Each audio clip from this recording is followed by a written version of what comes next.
Oh, you don't even think you're lethargic.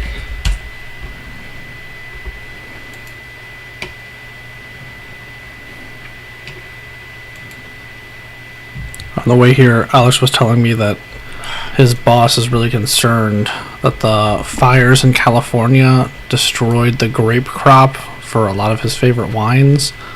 And his favorite wines were going to change. And I'm like, this is the gayest concern fucking ever. Oh my god.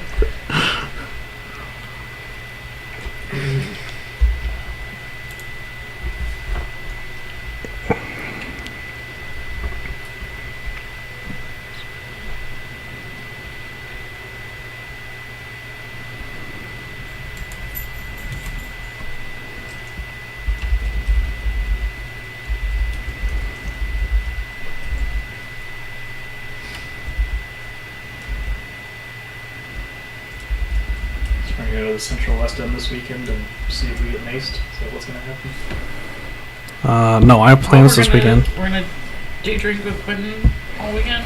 It's gonna be difficult to day drink at night, but I think we can pull it off. I have faith in us.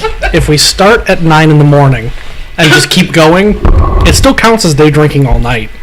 So we just have to stay up till 9 in the next morning.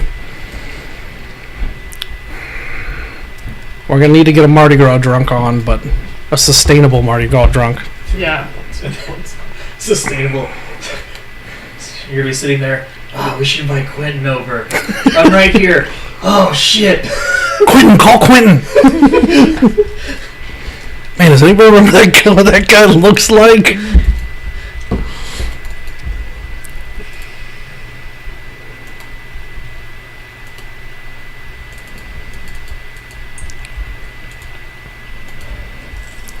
Tony's over there fucking hacking into the DOD. Working on it. Fucking hacking. God damn it. Hack the planet. Yeah, fucking hacker man over there. Fucking Alex. Did you see the follow-up video that they posted to YouTube about that? No. Hacker Man's tutorial on how to hack through time. Yes. It was actually a contest. You need a state-of-the-art computer, at least an 8 megabyte hard drive, 64 kilobytes of RAM, and 28.8 kilobit per second modem.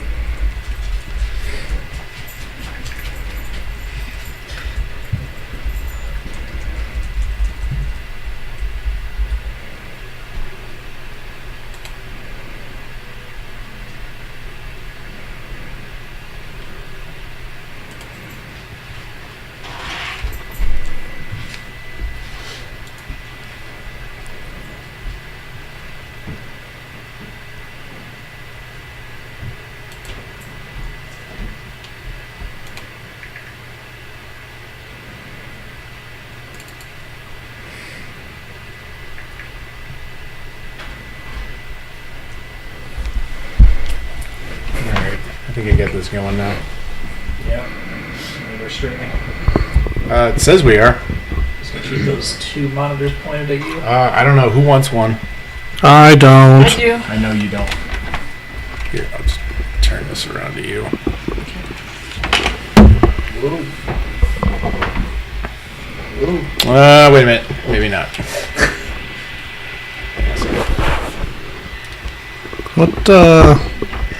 What's going on? Nice. Nice. I'll let you drive. I'll drive. So if you want to play with any of those settings or whatever, you do whatever you need to do.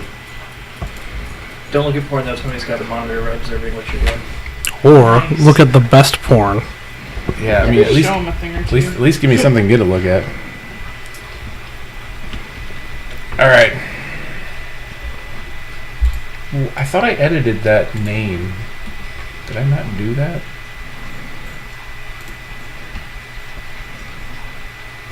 I did. You did. But if you didn't refresh the page, it Oh, probably well, didn't. that's probably it. There we go. That works. But I'm gonna go back to the other because this is a much more concise view of chat. If anybody feels like popping in. Oh, fuck. Are we going to do the whole chat thing, too? It's the fucking worst. Alex, is your mic on? I don't know. Yeah, it's flipped on.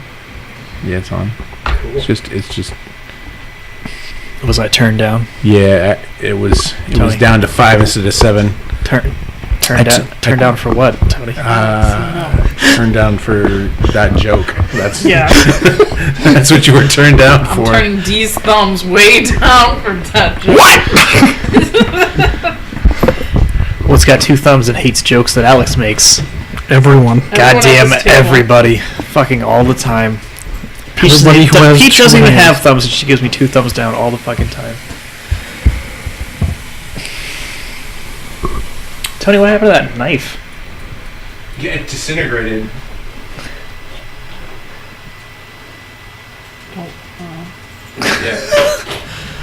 I don't see it.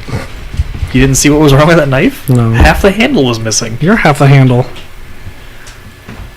Oh. Oh, Yeah. I thought that was just a weird, like, groove pattern on it. no. It's just disintegrating. Hmm. Tony, what happened to that knife? What? Okay. Jesus. Alright, is that important? To hear myself 30 seconds after I say something? Just making sure it worked. Yeah. Alex? Did everybody else check to make sure it was working? No. No, I didn't think so. I don't think we're It recording might help yet, if it though. wasn't just a black screen. Yeah. I don't think we're recording yet, are we? We're not no, recording. now we are. Wow. So, do we want to get old business out of the way before we start this new business? What old business?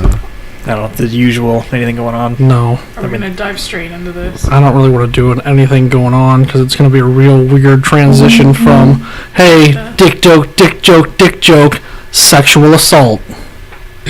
Alright, so, do we want to try to limit this conversation to only the entertainment industry, or do we want to talk about it in general? I have a feeling. Keep on scrolling through. We should post Okay. the notes to the. Hey, this is Tony. This is Alex. This is Kayla. This is David. We are the Backseat Producers. That was a pretty upbeat introduction, For what's about to happen. folks. This is a very special episode. Have In you guys that- ever done in an that episode like this? TV in that 80s after-school special kind of way. Yeah. So as such, I have a page full of box text to get through here. So everybody, settle in. This is going to be a special, complicated episode of Backseat Producers. So I want to take a few minutes and go over a few things you should keep in mind when listening to the episode. We're going to be discussing the latest string of sexual assault allegations in the media, particularly concerning content producers and what our role as allies and consumers of media should be. To begin with, we're going to be talking about a lot of rape, sexual assault, and sexual assault-related issues. This is your warning that if those topics are going to cause you distress, you might want to skip this episode. Secondly, I want to address a criticism of the episode before we even begin. Our regular host set is 3 men and 1 woman. Our intention with this episode isn't to solve the problem, and the hosts don't represent the diversity required to have a meaningful discussion of the topic with any authority.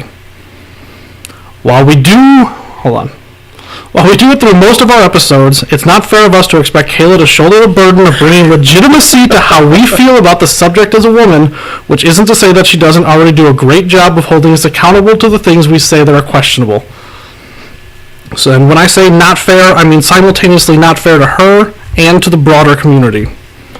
Instead, I think we can have a meaningful discussion on our role as media consumers when we hear allegations of this kind, simply because that topic doesn't rob or silence any of the victims of their agency. Third, personally, fall going into the winter, middle November through late December, is like the worst time of the year for me. I'm bipolar, and the lack of sun really triggers a lot of major depressive episodes. I've got a handle on it. The reason I'm bringing this up now is that I feel that this conversation is going to get really, really dark. So, this topic has been weighing on me for a few months now, and I don't really want to talk about it, but I feel like we kind of have to talk about it. So, I can't promise you that the episode's going to get that dark, but if you're having a lot of anxiety or depression, this might also be something to skip. And then, kind of in summary, I can't speak for everyone else around the table, but my thoughts on this subject aren't complete. So this is going to be kind of an evolutionary discussion. So if you hear something at the beginning that we start discussing, don't necessarily jump to the conclusion that we're advocating rape. Well, hold on. That's a solid point. That's fair. That's fair. Like, because I think that a lot of this discussion is going to revolve around a definition of lines, because it's not just a black and white situation, which is why we're even having a discussion about it. If it was black and white, there would be no discussion. We would need to have a discussion about it, but it's not. It's just not.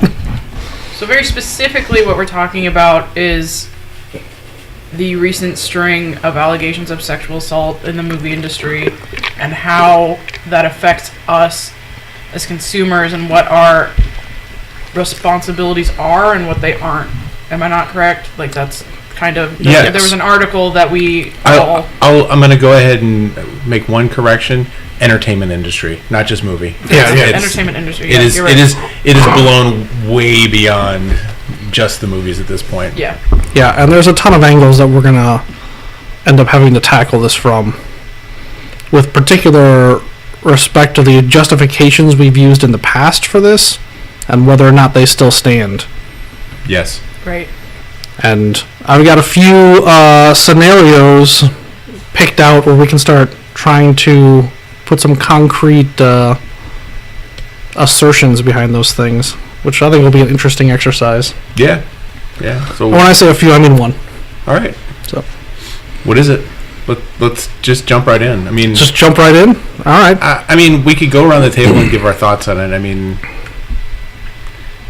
sexual assault is bad. I think sexual assault is bad. I think we're all on the table on the same page there. All right. Let's just start with David Bowie. We recently watched Labyrinth. Yep. Did everybody listen to Lazarus? Buy it? No. What? I did not. But still think David Bowie's an okay guy? I know there have been allegations about him, but I only heard about that more recently. I don't know what they are. What if I told you he had sex with a 15-year-old girl? That's not okay. What's the situation? Situation is he de-virginalized a 15-year-old girl, and this is not hearsay or anything. This is She wrote an article piece on it, and she's not bad. It was beautiful. So, is that across a line for everybody? Crosses a line for me. For me. It's still not okay. David Bowie's in a position of power. A 15-year-old girl is arguably never in a position of power. There's a huge power swing there, and a 15-year-old anything isn't capable of consenting intelligently. I'm not disagreeing with you. So what does that mean? What? I don't. As far as our consumption of Yeah, what do you do about that? David Bowie. That's tough because he's dead, so it's not like I can punish him. I mean, you're not going to punish him anyway. But no, I mean, even if he was alive, you weren't going to be punishing him. I didn't know that was an allegation, or I didn't know that was a thing that happened until right now. But it's not an allegation; it happened. So I didn't know that was a thing that happened until right now. So I could sit here and say that I won't consume his media, but we literally have consumed his media for the podcast. Yeah, like I don't know how. I guess this one is tougher because he is dead. Is it? It's kind of exactly what... It doesn't matter if he's dead or alive. It's kind of exactly what we're talking about. We're talking about consuming the art of these people who have done predatory things. What is our responsibility ethically to that? I mean, ethically, I would like to not consume the media that these people produce. I can't remember the last time I saw a Mel Gibson movie. It was way before it came out that he was anti-Semitic and everything. And a domestic abuser. Domestic abuser. The list with Mel Gibson goes long Yeah. and on. And by now, with the quantity of allegations that are coming out, and particularly the people, my default assumption now is just that the majority of Hollywood is a sexual assault perpetrator. Undoubtedly. Like, it. I don't really have the naivete that I used to have with this. That, like, I just assume it now, and the allegations are just forthcoming, which I don't think is an unreasonable default assumption. I'm not saying everybody's a rapist, but you get a lot of good-looking, rich, powerful people together when in a consequence-free environment, and it is difficult to maintain. And you also get humanity. you also get a lot of people in positions of power around young, hungry,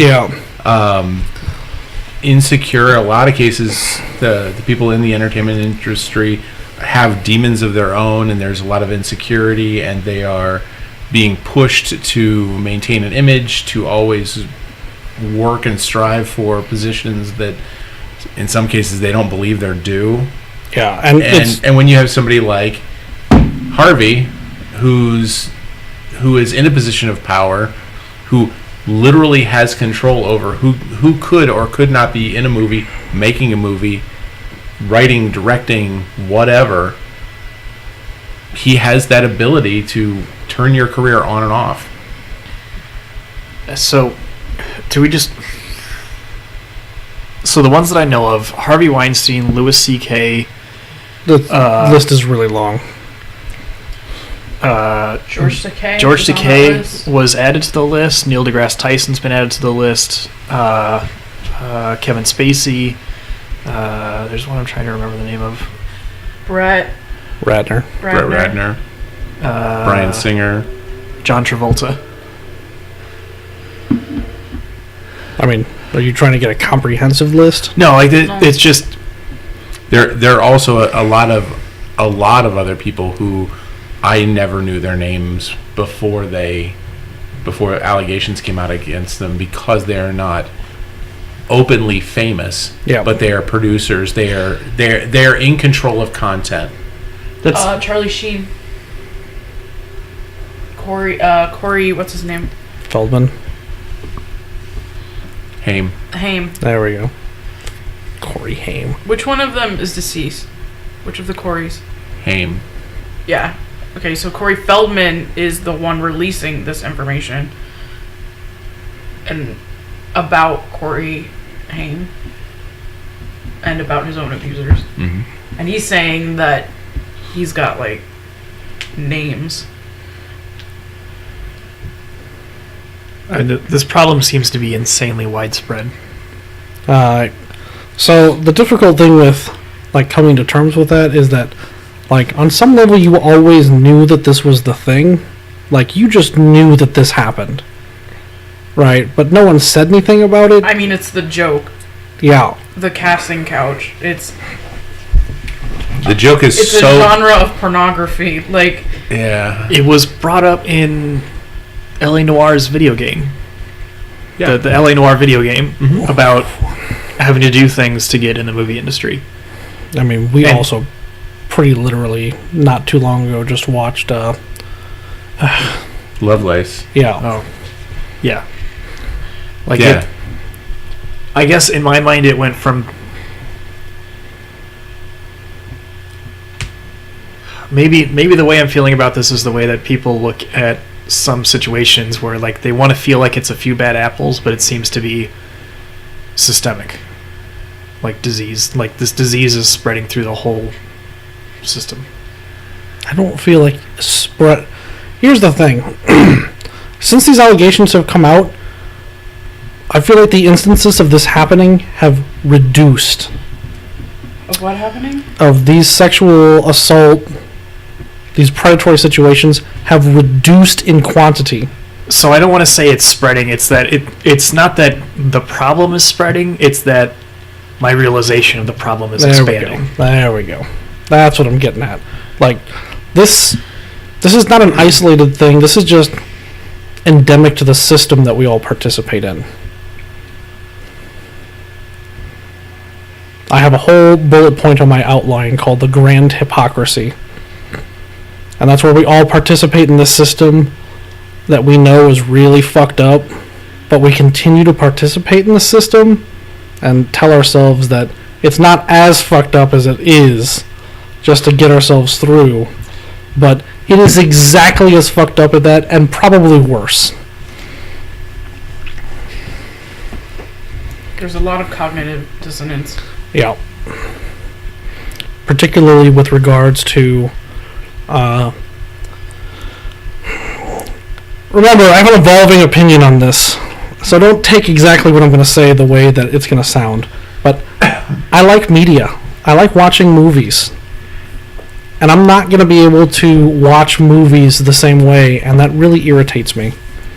So here's what I'm afraid of. I want to say that I can't support these artists or these producers or whoever is doing this, because I don't want to fall into this trap of thinking I'm just the consumer, I'm not making this happen.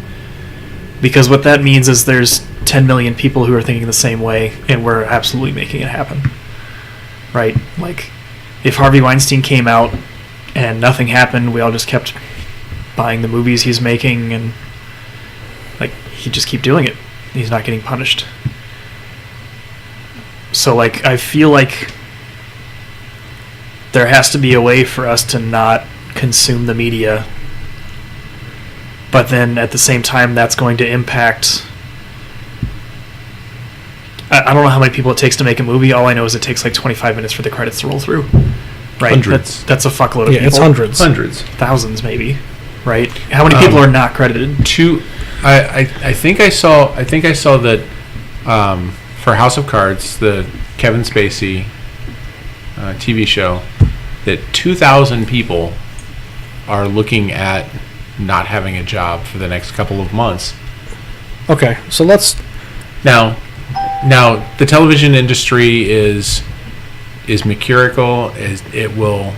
Those people have a job. This is their last season. They would move on to find other things. But if another season of House of Cards is made, assuming you've watched the other seasons of it, would you continue watching it? I mean, Kevin Spacey is off the show. That show's not my thing, but I had no problem with Sense8 dropping and getting a different actor who played Capheus. Like, you can't replace Kevin Spacey in his role in House of Cards. Yeah, I don't know what... he's the title. So it's funny that you bring that up, because I've been thinking about this a lot, and I've been thinking about, like, Harvey Weinstein. I know, like, he has a hand in a bunch of movies, but that didn't really hit home. Like, Kevin Spacey, like, I'm not a huge fan of him, but I was trying to think, like, what if it was one of the cast members from Sense8? Specifically, what if it was Wolfgang? Because I guess we haven't... We all know. Yeah, like, it's not a secret that he's, like, my fave. And you couldn't replace the actor who plays Wolfgang, in my mind, No. and have me enjoy the show as much. So, like... So much so that you, like, stopped in the middle of that sentence and were lost. Wolfgang. Yeah. So how I was trying to compare it. Like, and that's funny that you brought up Sense8, because that is the example I was trying to think of. Like, what if it was this media that I cherish and, like, would want to continue consuming? Like, what are the mental gymnastics that I'm trying to do to continue watching that, instead of just saying, no, I can't support this anymore. So I am a big Kevin Spacey fan. Have been since I saw him in Usual Suspects. Big fan. I think he's a fantastic actor. I And think so, in too. every role that I've seen him in, and I've seen a lot of his movies. We've talked about a number of Most them of here. them, And I've made no bones about the fact that I really enjoy his performances. A couple of years ago, Julie and I started watching House of Cards. We got 2 episodes in, and life got in the way, and we just didn't get back to it. It's been in our Netflix queue the entire time. It's not in my Netflix queue anymore. I took it out. And I don't know if it's something I'm going to go back to. I don't know. I can't honestly say.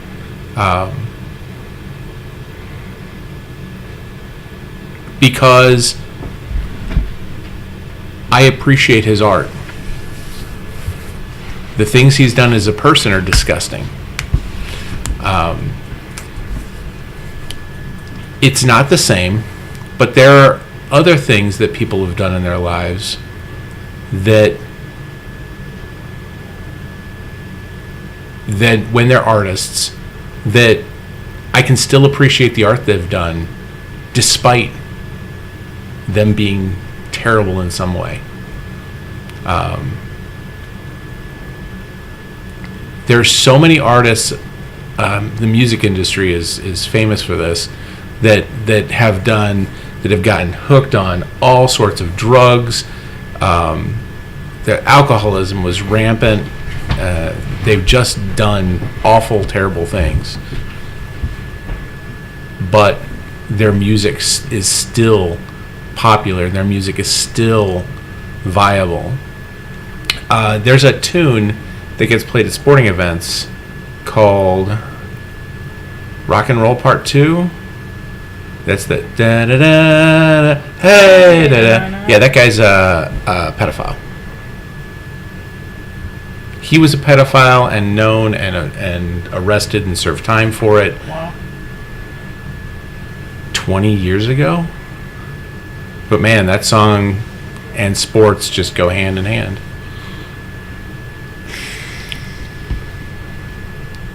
So, obviously, there are some things that are outside of our control, right? Like we can't. I mean, it would take a lot of people signing something to make like sports stadiums stop playing that song. they are not going to do that. Because when you bring it up to people, they're like, yeah, It's just a song. it's just a song. But I mean, if that guy's still getting royalties from it, And yeah, he probably is. like if I was in a position of power and I knew that and I like that guy was getting a royalty check from me, I'd be like, nah, that's we can work something else out. You can't. No, That's not how our legal system is structured. what? That's not how our legal system is structured. No, I mean if I was like in charge of operating Busch Stadium, I would just not play that song, so I didn't have to pay royalties for that. Sure, and you know That's- what? It probably wouldn't even go noticed Yeah, that you stopped playing it. I wasn't talking about the legal system at all. I don't. Oh. That was I a thought you were talking miscommunication. about like the people who give the royalties Yeah. to No, the artists. Like they can't just be like, Nope. no. Yeah, I wasn't saying that. I was just saying like I would do what like I just wouldn't play that song so they wouldn't get royalties. I would like. Yeah, so I don't know. So kind of going back to what Tony was talking about, this is one of those points that I cannot. This is a stumbling point in why I haven't landed on any solid ground on this entire discussion. What exactly is that line between the creator being an awful person that like once they cross it, I can't enjoy their their media art anymore? isn't viable anymore. Yeah, like pedophilia is like obviously across that line, but like Where that's is a pretty extreme end on the moral spectrum. So let's go way to the other end of the moral spectrum. which To the other end of the spectrum. not pedophilia. Just not pedophilia. Let's just look at things Negative that pedophilia. you personally don't like. For example, if you are conservative, Yeah. or you're conservative, and an artist promotes their liberal point of view, there are people that don't want to have anything to do with those artists anymore. There are people that wanted nothing to do with Clint Eastwood after he talked to the chair. That was Just because of that. That Just was because fucking of that. crazy. But No, I mean, Okay. but it also it's just a hard one to come back crazy. from. It's crazy. Tom Cruise jumped on a couch. People didn't want to have anything to do with him anymore because he's nuts. well, Tom Cruise is nuts for a lot of other reasons. Tom Cruise but, is Tom But they point to the jumping on the couch thing as the point that says he's crazy. I don't even need to see him in a movie anymore. Did that keep a lot of people from seeing him in movies? I think it was people who didn't like him in the first place. That wasn't Yeah, it for I me. feel like that's. The Scientology thing is what made me not want to deal with them at all. But that doesn't have anything to do with you. And And- it doesn't even represent in his movies, and it's not even a reprehensible moral position. Have you Scientology is very questionable. It's pretty questionable, but that's not the same as reprehensible. Have you seen? They like actively harass and destroy people's lives. And Tom Cruise supports them doing it. There have been leaked promotional materials from him talking to people in Scientology, like their training videos. Do you know what KSW means? Clearly not. It stands for Keep Scientology Working, and it literally means do whatever you have to do to protect the church and keep it working. If that means harassing people, So discriminating standard people, church behavior. this goes to a much different level. Tom Cruise is not acceptable for me. Scientology is. What was the actress who recently, she played on, I think, King of Queens? Leah Remini. Ugh. She recently did that documentary series on leaving the Church of Scientology, where she gathered a bunch of people who have left or are trying to leave, and what they do to, like, keep people from leaving. How they brainwash people and turn their families against them and, like, tear families apart, and they do weird things like make you sign a 1,000,000-year contract and then ship you off. They literally rape women and force them to have abortions. C-Lab, C-Org, whatever it's C-Org. called. C-Org. They will... Okay, that's a... Forced abortions, yes. The other part, I don't know about. Like, I wouldn't go that far. Alright. It's not like... I'm not gonna take the position that Sea Org is just a, like, floating rape machine. Like, Scientology is they hold people against their will. more than morally questionable. Okay. All right, I will accept your authority on this issue. Nice. Kayla and I have watched a lot of cult documentaries. No. I will not accept your authority on the quantity of cult documentaries you two have watched. I have done a lot of research on Scientology. Okay. I think Stanley Kubrick is a good... Director. No. Is a good example of what we're talking about. What did Kubrick do? Or what? I'm assuming he was accused of sexual assault. I don't think he was accused of sexual assault, but he is abusive to his female actors in his movies. Specifically, what was the name of the actress who played in The Shining? Shelley Duvall. Yeah. Shelley Duvall. I didn't know that. Yeah, that movie is pretty much just her being terrorized by Stanley Kubrick.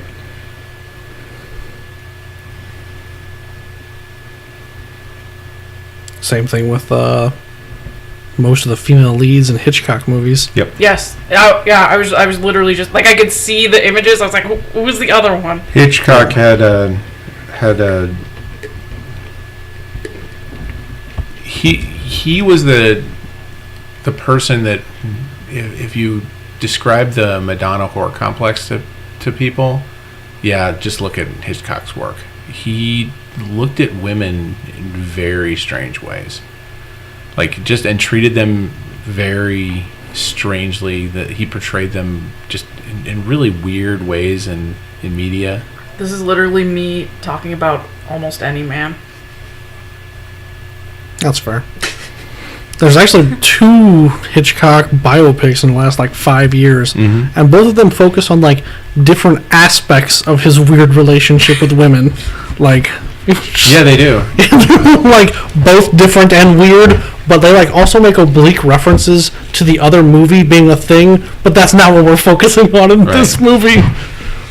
So specifically, I brought up Stanley Kubrick because we were talking about the spectrum, what line we're drawing, and you brought up Tom Cruise and Scientology. And not to say that Stanley Kubrick has been accused of sexually assaulting anyone. I don't know if he has or hasn't. And just for clarification, it was Rock and Roll Part 2, the song that I was talking about. The performer's name is Gary Glitter. Yeah, he specifically went to Vietnam and Cambodia. Oh. Yeah. Yeah. Tourism. I don't need to go any farther than that. That's but yeah, disgusting. that's what this guy looks like. So looks like my brother-in-law. Anyway, so Kubrick terrorizing Shelley Duvall. What side of the line is that on? Because there's a whole art through adversity situation. How did she feel about that movie destroyed her. Let me look this up. Unless there's some explicit request from the actor or actress saying, I need you to treat me poorly so I can nail this scene, I'm not okay with it. Like One Flew Over the Cuckoo's Nest? There was this thing... Because that scene is fucking brutal, man. I don't know what that is, but there's... The scene where Jack Nicholson chokes out Nurse Ratched actually chokes her out. There was a pair of Olympic swimmers from... I can't remember what country they were from in the last Summer Olympics. And they were either husband and wife or boyfriend and girlfriend. And they were each other's coach. And the man was screaming at the woman when she was swimming back, and everybody was freaking out about it, but she was like, no, I asked him to do this because it helps motivate me. That part I get, but just tearing somebody apart emotionally without their asking for it to help them with something, that's not acceptable. I didn't know this about Kubrick, and I'm glad I know now. So you can not watch another one of his movies? There was only one movie of his that I enjoyed. And I think it was before he discovered LSD. Or whatever the fuck he discovered. I feel like... Wait, which one? How I Learned to Love the Atomic Bomb, Dr. Strangelove. Yeah, I feel like he discovered LSD pretty early. This was black and white. But I feel like he discovered LSD pretty early. But had I known that about him... And had I been a sentient being with a conscience before watching the movie, because I watched that movie in 8th or 9th grade for the first time, I would choose not to consume his media, probably. I'm sorry, what movie are we talking about? How Dr. Strangelove. How do you feel about the movie now? It feels tainted, because I'm thinking about all the female actors in the movie and how they were probably treated on set. I mean... I assume they were treated poorly because this was an old black and white movie, and now I'm assuming they were treated even worse than I imagined. Wow. What? It just kind of blows my mind. The people didn't understand or know about Kubrick? Not Kubrick. No. Were we talking about Kubrick specifically? Yes, he's specifically talking about Kubrick. Well, you were saying about how these actresses were treated, Yeah, they were on Kubrick's set. Kubrick directed that movie. So like I can't imagine they were treated well being women in the 50s. Specifically because they were in a Kubrick movie, or is it? Just in general. I'm not accusing you of anything. I'm trying to figure out what. He's taking your thing about Shelley Duvall and transplanting it to the women on Doctor Strangelove. Okay. That's what that's where the disconnect is. I always assume like they weren't treated well because women weren't treated well in the 50s period. Women aren't treated very well now. But like now that I know that Kubrick did all this crazy like attacks and emotional damage to women, like I'm just looking at this movie and thinking about all the actresses in it who he probably did the same thing to.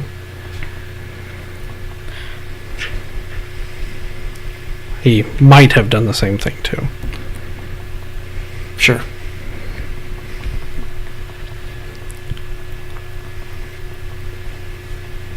I don't know if he was still going for the same thing in Doctor Strangelove that he was going for in The Shining. I mean, like, so I don't know that you can paint that assumption broadly across the board. Like, I'm pretty sure he probably was not terrorizing people to make them seem harried and feared and eyes wide shut. Except for me, as I was running away from the movie, trying to turn it off. Because the movie is fucking awful.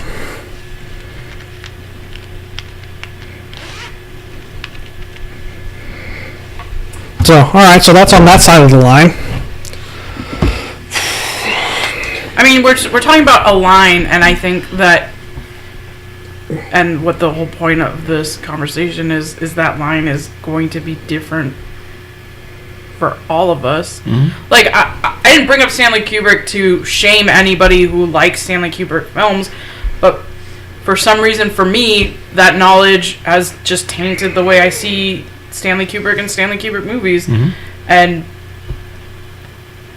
so that's where I'm at in this conversation, and that's where this article was interesting to me. Like, but there are other forms of media where people do things, and I try to make not necessarily make excuses, but like we were talking about, there's all this cognitive dissonance that goes on in my head where I'm like, well, blah blah blah. When really all it boils down to is, I want to watch this movie. Like, I want to listen to this music still and enjoy it. Like, all I can think about. I was never a huge Stanley Kubrick fan. I had seen The Shining. I had seen some of his movies, but I was not emotionally invested in that art. So when I found out information about him, like, it's easy for me to be like, okay, I don't want to support this. So that's an easy high road to take. Yeah. So here's a fun thing.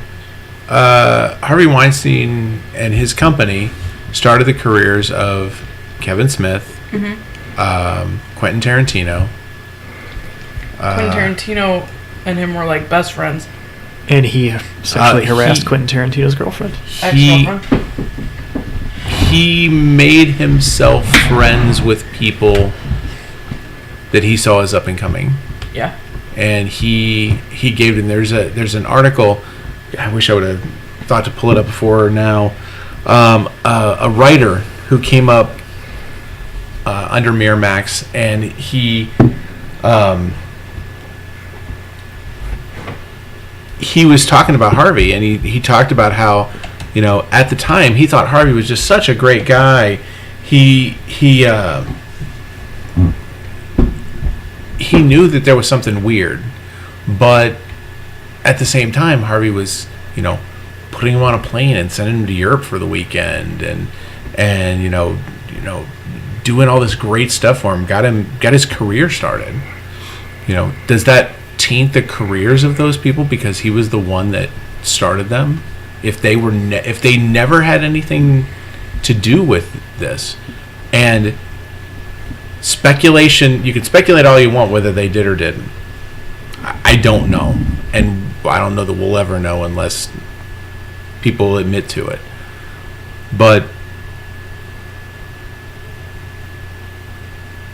the idea that the art becomes lost because the person backing it was a shitty person is a tough thing for me to reconcile. It doesn't taint your view of that. Like, I don't think I'll be able to listen to a Queen song now, and Queen? Queen? you said David Bowie, right? That's not Queen. Freddie Mercury is Freddie Queen. Mercury's Freddie Mercury's Queen. Don't bring Freddie into this. Which one's David that- Bowie? Don't do that. Just David It's Bowie. just David Bowie. Sorry, I don't think I'll be able to listen to a David Bowie song now and not think, "Oh, this guy."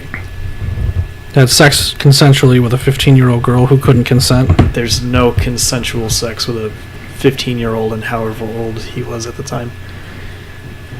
And then also went on to promote LGBT rights consistently for the next 30 years. We're not. A person is not their worst or their best. I know, They're I've everything said that. simultaneously. It's, but this isn't something that I'm not going to be able to. Like, this is something that's going to hit me every time. Like, and just like if I watched the first season of Sense8 again, all I'd be thinking about is how Capheus is a bigot in the first season. Do we know hold on. Lives Gaming? Oh yeah, that's Or Rich. Sage Clear? That's Hold on, Rich. hold on. The Capheus bigot thing, like you read what that was, right? He was just uncomfortable with the sex scenes. Yeah, which I think is a completely... I thought it was more specific than I that. think when I thought we he were was- first getting information on it, there was speculation that it had something to do with the Him. LGBT Yeah. themes. The last, But I think when it came out, it had more to do with, He was, I don't want to fuck a bunch of people on screen. Yeah. Like, Oh, I thought it was specifically an issue. It seemed to be. I don't want to be in a position that makes it look like I'm fucking a man on screen. Yeah. I thought it was specifically about the transgender That woman whose character's name I can't even remember. Nomi. Nomi. you know me, yeah. That seems like it would be an odd. Clayton. And it would be an odd point for that person to leave the series, considering Nomi was such a part of the series throughout. And it wasn't specifically until season 2, early on, that they were asked to perform that one scene where they're all like in a big sex pile together. I mean, Everybody back in the pile. No, Yes. there was definitely a sex pile in season 1. But he wasn't in it. but he wasn't in it. He was in Jamie the van Clayton. wondering why he had a boner. Jamie but that's Clayton. but That's her but name. that's different than performing with other people. Yeah. And if the line is, I don't want to be on screen where it looks like I'm fucking a man, is that a line that's too far? No, I mean, everybody has their own personal preference. I'm not gonna. There are people that, knowing that happens in Sense8, won't watch Sense8. That's fine. They're missing a really fucking good show and some hot scenes. Whoa. But that's not Yeah. what they would consider Hot scenes, Riley spinning. Yeah.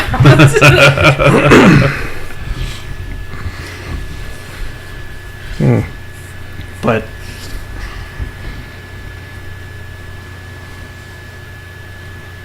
It's a hard thing for me to step away from art that was created. And what's really strange is, like, I think I'm still okay with watching the old Kevin Spacey movies that I watched before, but I don't know that I'll be able to watch anything new.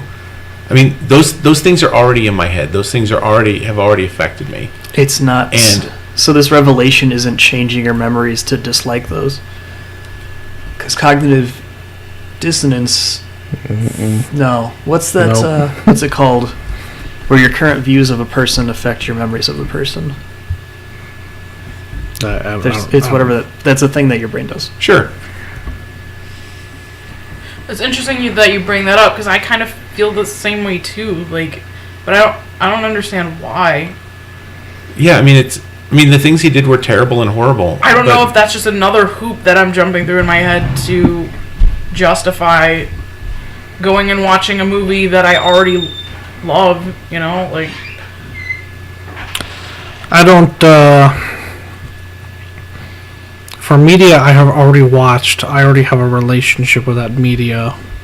Yeah. Like after you watch something, it's not. The act of consuming the media changes the media, particularly for you. So when you consume the media going forward, and the media will be different because it's going to be tainted by whatever you like have learned about the person. But I think anything that you've already seen, like when you experience it that first time, it's like you don't have it's pure. Like you have So it that says pure memory. Cognitive reframing. Alex went to the bathroom, so I'll ask him when he gets back. I hate fucking streaming. Sorry.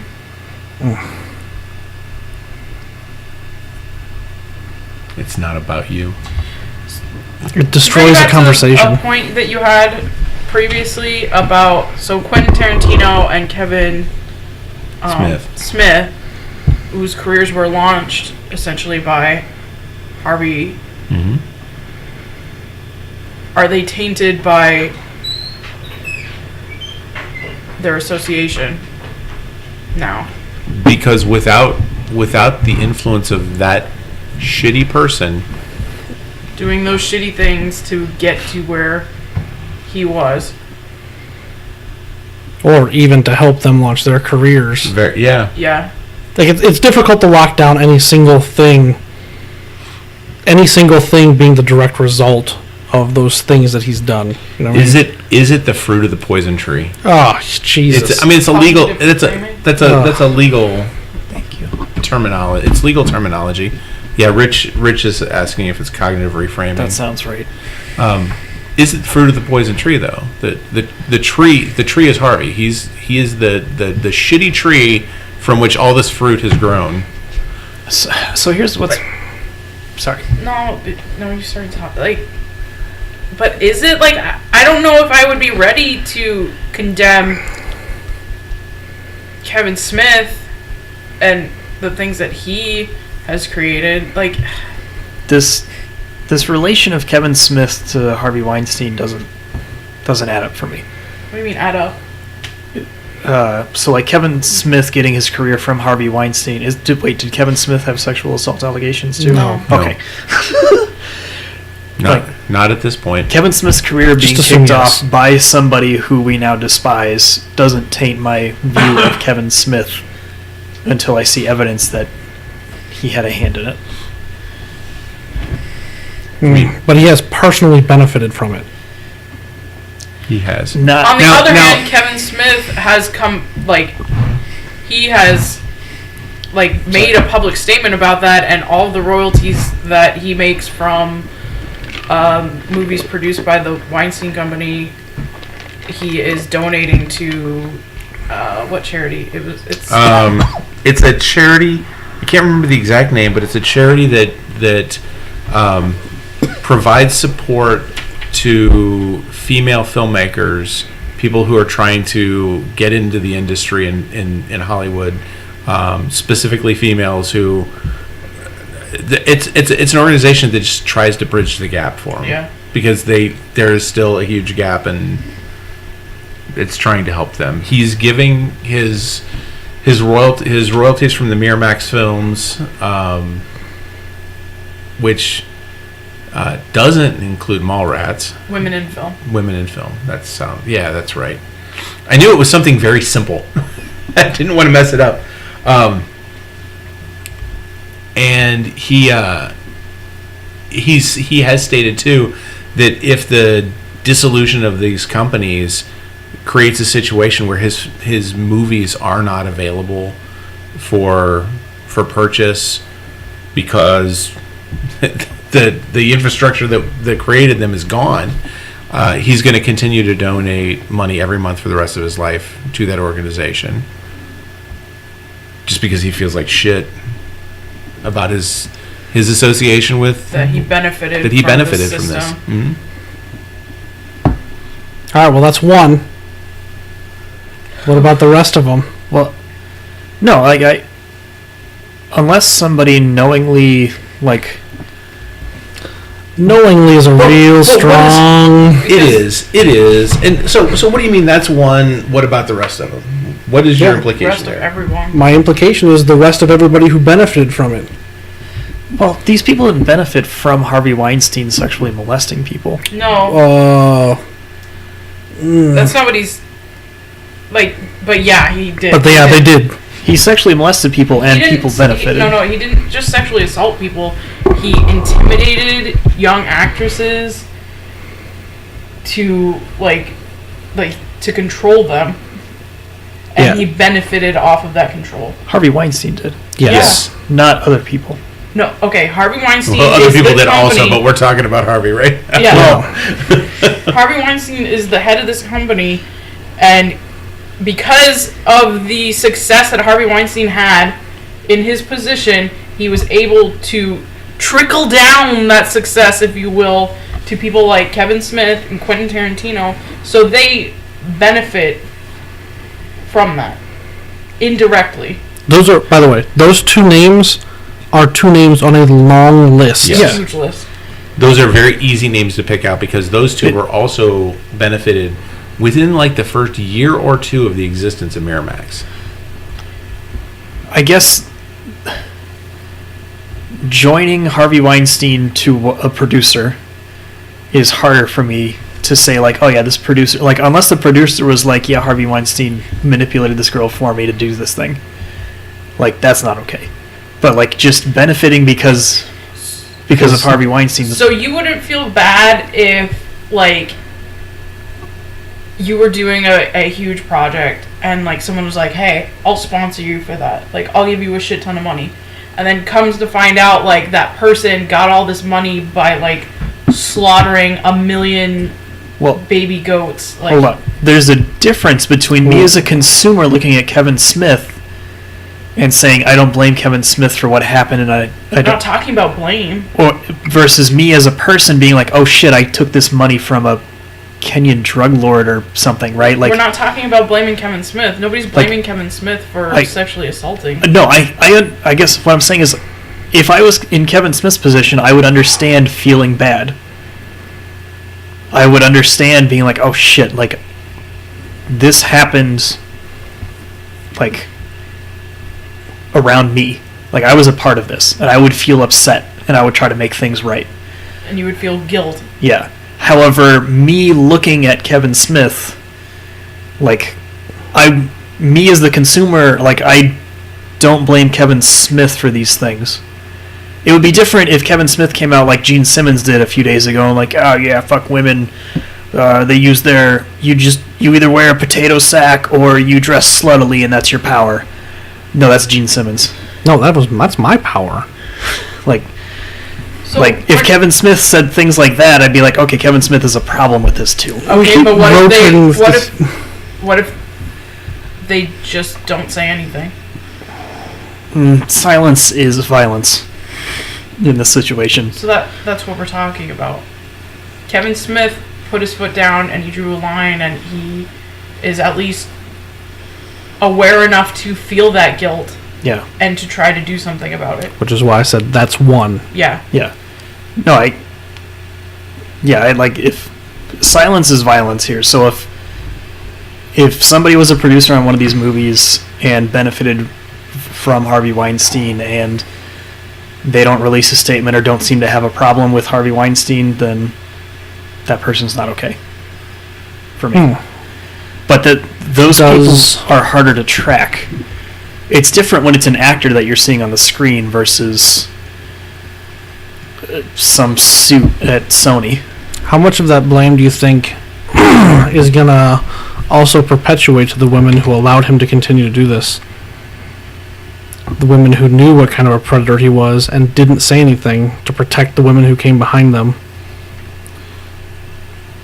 I mean, it's a position of power sort of thing. Sure. It is a position of power. I would argue What if and there have been stories of women who approached Harvey because they wanted a job, and they heard that if you sleep with Harvey, you get a job, because they wanted a job. that sounds consensual, although kind of It sounds gross. it sounds consensual, but is it because of his position of power? Also, does it empower, in a weird way, the predator to think that, yeah, they like this? Yeah, it does. Yeah. Yeah, no, it absolutely makes him feel better about what he's doing because it's positive reinforcement. So do those women have any responsibility? I'm not even No. talking about them. I'm not They're- ready to put onus on. They weren't in a Any woman position like of that. power. Anyone that Harvey Weinstein sexually assaulted, or any woman that came up to him to try to get a job, was obviously not in a position of power. So they're not to blame. Yeah, that's his responsibility to. So why would you? So just devil's advocate this argument. Why would you put blame on a young filmmaker who is approached by Miramax to produce their movie, and they find out that one of the actresses that was cast for his movie was done so because of one of these casting couch situations for Harvey? Would you put any onus on a young male filmmaker to report that, to stop production of their film, because they're not in a position of power either? There are a lot of gymnastics going on. hypotheticals here. There are. The producer in that situation has no real power because he doesn't have any concrete evidence. All he has is hearsay. Oh, the producer's Harvey. The producer's Harvey? The executive producer. He is the one So financing. who's the filmmaker? The director? So the director. writer director. The director in that situation doesn't have any real power because all he has is hearsay. I feel like if the director doesn't try to help, that's kind of shitty. Because the director has some power. The power that they have will lose them their job. Like the situation. Potentially. Yeah. I don't know. I want to feel like if I was in that position. That's an impossibility. Yeah. That's an impossible road to. This is so hypothetical. I don't know how to process everything. Is it that hypothetical? I actually don't feel like it's that hypothetical. I feel like this is a real world situation that has happened many times. I want to say that I would try to help out. What helping out looks like would really just be whatever I think I could do, or whatever the actress, would tell me would help them. I don't. The situation is compounded by a lot of different factors. One, the desperation that a lot of these people have to break into Hollywood leads them to do a ton of questionable things and not say anything about it. Yeah. Because they feel guilt over putting themselves in the position. I don't really want to... And they feel like they're getting something from it. They're paying a due.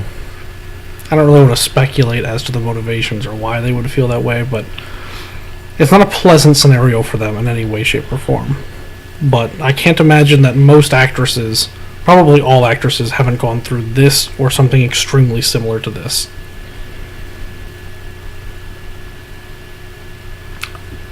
I can't imagine that this isn't something that everybody knows. If they haven't experienced it personally, they know of people that have. The trope of the casting couch. Yeah. Because it is a Have you trope. actually ever seen any of that porn? Because And I'm not talking porn. I'm talking about I'm not even talking about porn. I'm talking about the mainstream media trope of the casting couch. yeah, I know. It's too prevalent of a trope for there not to be truth in it. Yeah, no. Does anybody here think that doesn't happen? I I fully believe it does. Yeah. I don't even think belief is necessary. And also, I've seen the porn. I mean, What were we talking about? How did we get to this point? how did we get to this point? Thousands of Just years of gender talking. suppression? maybe it's unfair of me, but I'm 100% not ready to start trying to shift onus onto the young women, even the young women who acted consensually in relations to Harvey Weinstein. I'm just not ready to go there. Like, Okay. I need for the predators and the people benefiting from it to first take a step up. Like, I can't even examine that. Like, I want to add to that. If there's no power for a person, you can't fault them for anything, in my opinion. Like,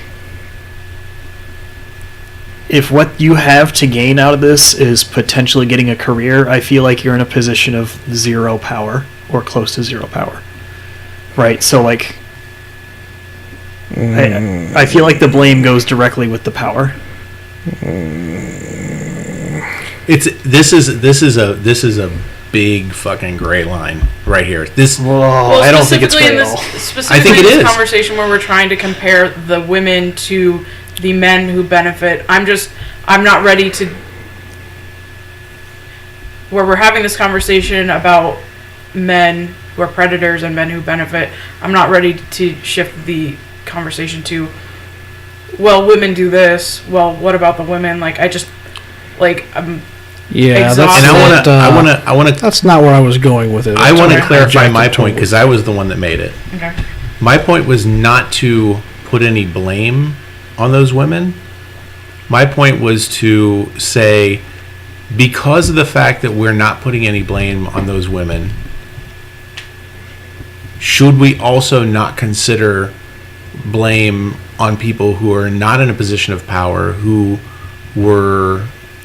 like my scenario that I proposed to Alex, of a young male filmmaker who is made aware of this situation, but is told by someone else, yeah, if you want to keep your lucrative film deal that we're about to sign, you'll just walk away right now and not worry about what happens to that person going to Harvey's room tonight. And Yeah, that's I the understood what gray you were line. saying. And that's the gray I line that understand I'm what you're talking saying, about. but I still am. I'm not ready to.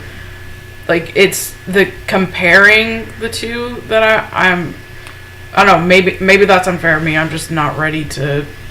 My question was more, what is the responsibility of the people who understand the system and how it works and aren't directly taking advantage of the system but are still participating in the system? What is their responsibility?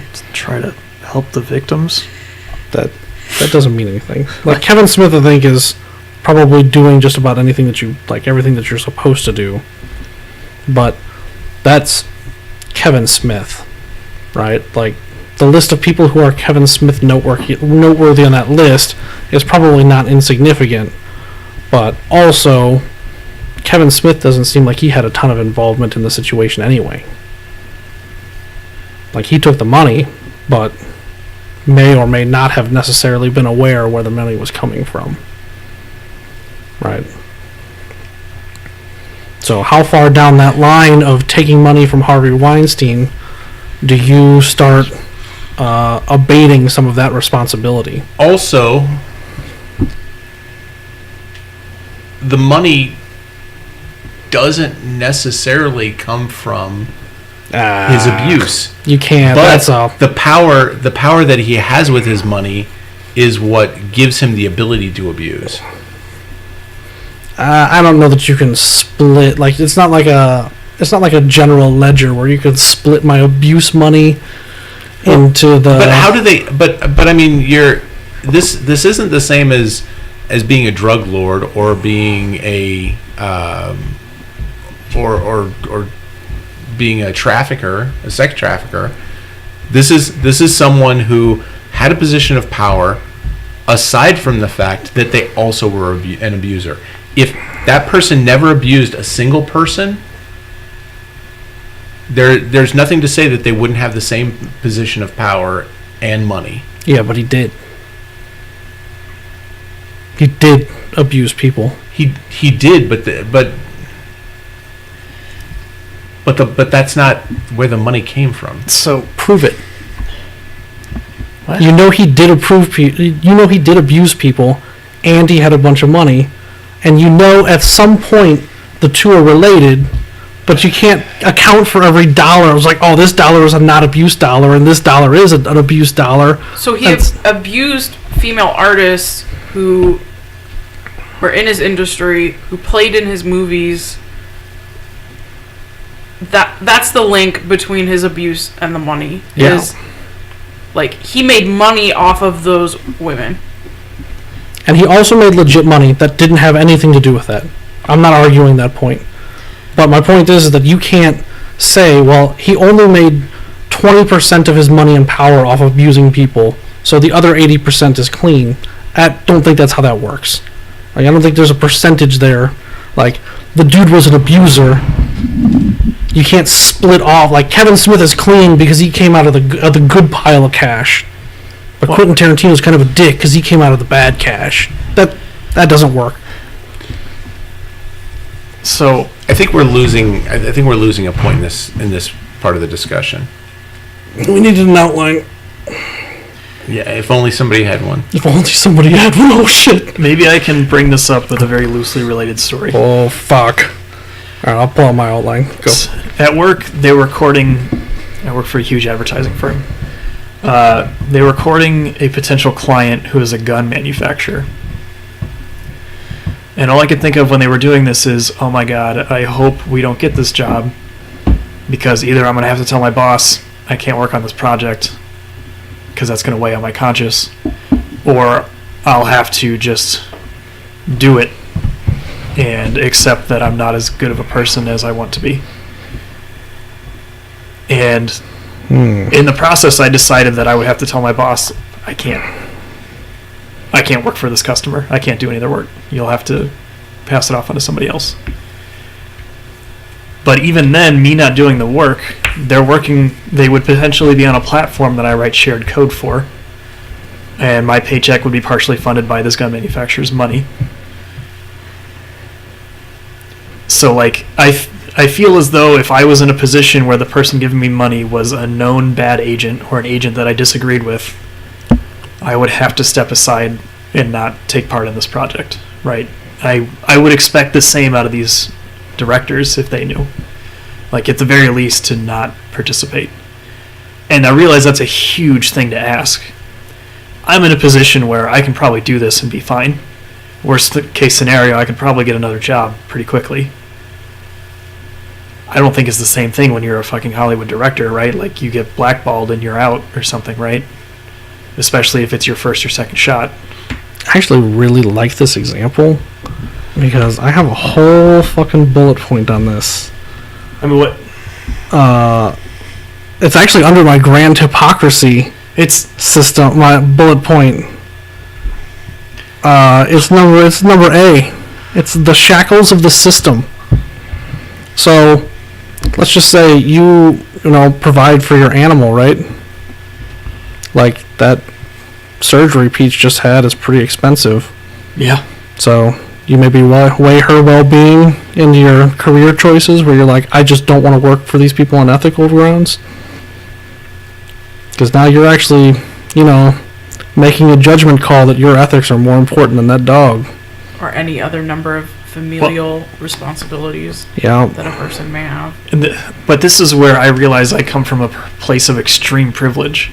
Yeah. The ease of getting another job notwithstanding. But that's the thing for me. Like, I could get a different job, or maybe even switch to a different team internally in my company, and still get paid the same amount of money as I do. I'm not the fucking lighting guy working on the set who just witnessed Harvey Weinstein assault somebody. Right? Like, I'm not counting on that job going paycheck to paycheck. Yeah. This is a good place to recognize your privilege, that you have a mobility in the system that a lot of people do not have. Yeah. And then the other side of that is a lot of people think, like, well, if I don't do this, somebody else is going to. Mm-hmm. Like, I could play that and probably continue on with my life, but, like, I don't want, like, I just don't want to have any part of this thing, right? So I know there are a lot of people who are like, well, people want drugs, so I'm going to provide them with drugs, right? Like we've Oh, you heard got that. some? No, Are we doing drugs? Are we doing drugs? Drug cast? but Next week is Thanksgiving. I mean I'm sure a lot of people justify their decisions like, well, if I wasn't here, somebody else would just be doing the same thing, right? So I don't know. Maybe it's just that I'm in enough of a privileged position that I can afford to lose it. I like this example less now that the conclusion is this could have been a conflict for me, but it really isn't. That's the problem with where I'm at. If this was a struggle like Alex and his Yeah. employment privilege. Yeah, it's like, Like- oh, hey, look, Alex has a job. It I'm becomes Alex, an I do easier work. decision for you to make. yeah, no, it's Imagine making that decision if you had kids. twice the debt and kids And kids. You were and the medical only bills, income to your house of 6 kids, and and one of them is special needs. And Yeah, no, I mean, you can create Yeah. scenarios for days where You don't have to. I would do the work for the gun manufacturer, and I really don't like guns. I do the work for Equifax, and I think Equifax is a truly awful organization. it's a similar argument that defense attorneys are put to. Oh. They did take an oath. They did take an oath to represent their client to the best of their abilities. defense attorneys bother me less because there's a difference between I'm going to get this murderer off the hook to I'm just going to make sure this person has a fair trial and isn't getting railroaded. And like they understand their rights and they understand what they can do. Like But doing that job to the best of their ability, Like- Yeah, but and getting that murderer off puts them in Often. puts them in a position of getting more high profile cases and oh, you're talking about billing rates. private defense attorneys. So private defense attorneys get to choose their yeah. clients. I was talking about public defenders. Public defenders don't get to pick their clients. Public defenders, I look at public defenders as a completely different class. But I'm talking about a private defense attorney. Yeah, private defense attorneys get to pick their clients. So the private defense attorney who gets off the murderers, it's it's on you, basically. Phrasing, Alex. yeah, why are we continually talking about getting off murderers? I haven't pulled you off. Anyway, We actually did hit a lot of the things I have on here, but my names were better. The tyranny of the inevitable conclusion is somebody else will just do it. Wow. I like coming up with clever names.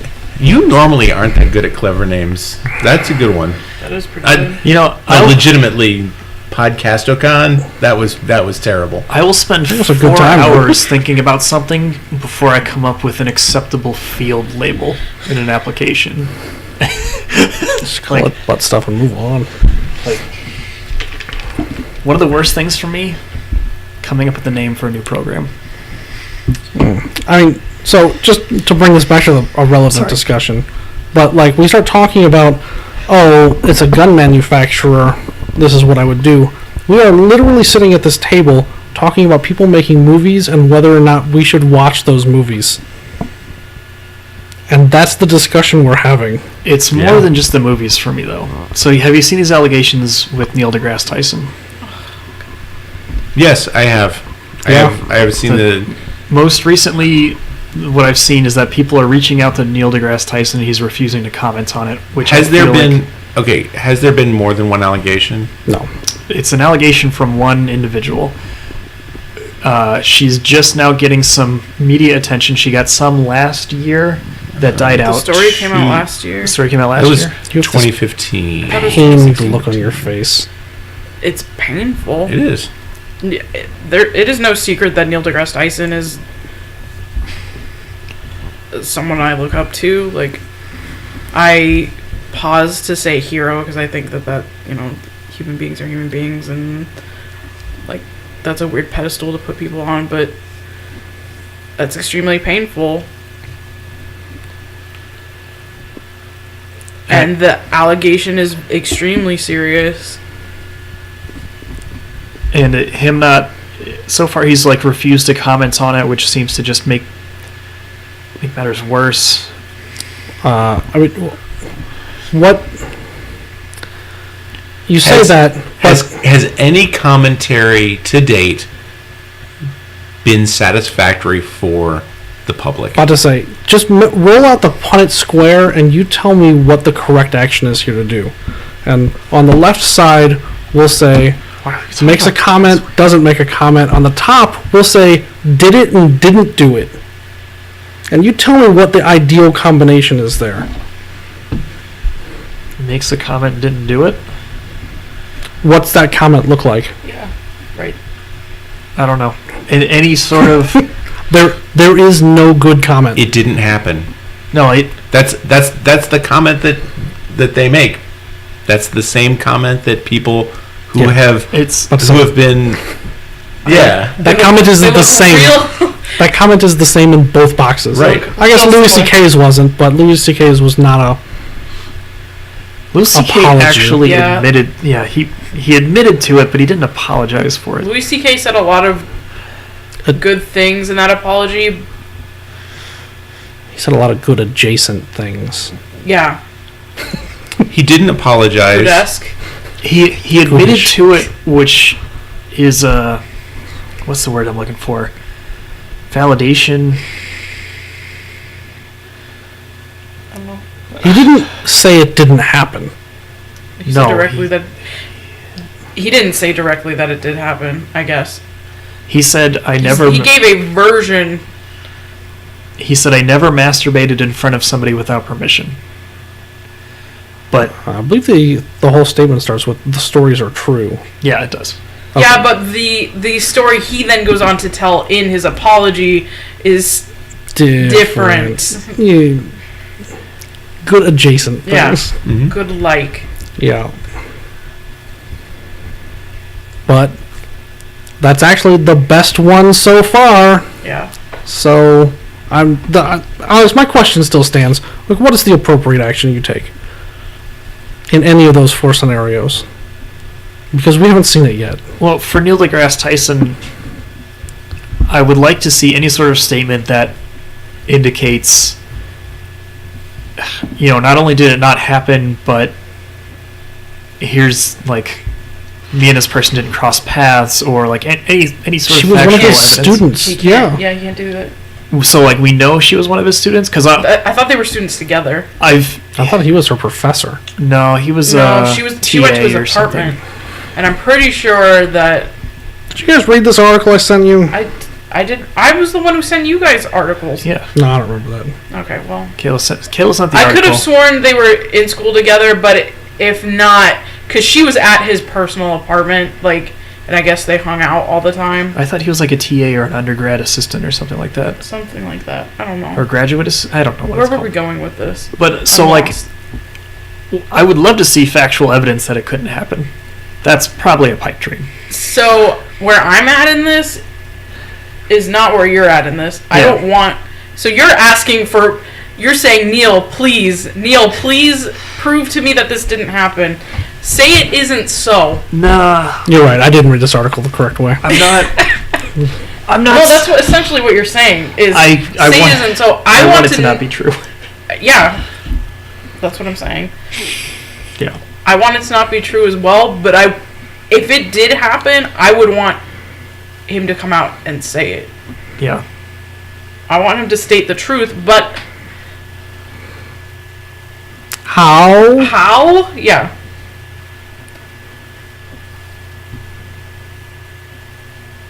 I don't know. Yeah. So In a blog post in October 2014, she claimed she was a grad. 2014. The blog post was in 2014. She claimed she was a grad student at the same time Tyson was there, and that he drugged and raped her. He offered me a glass of water. I accepted a liquid in a cup made out of a coconut shell. I recall coming back to conscious briefly. Then the next thing I remember is seeing him in the hallway the next day.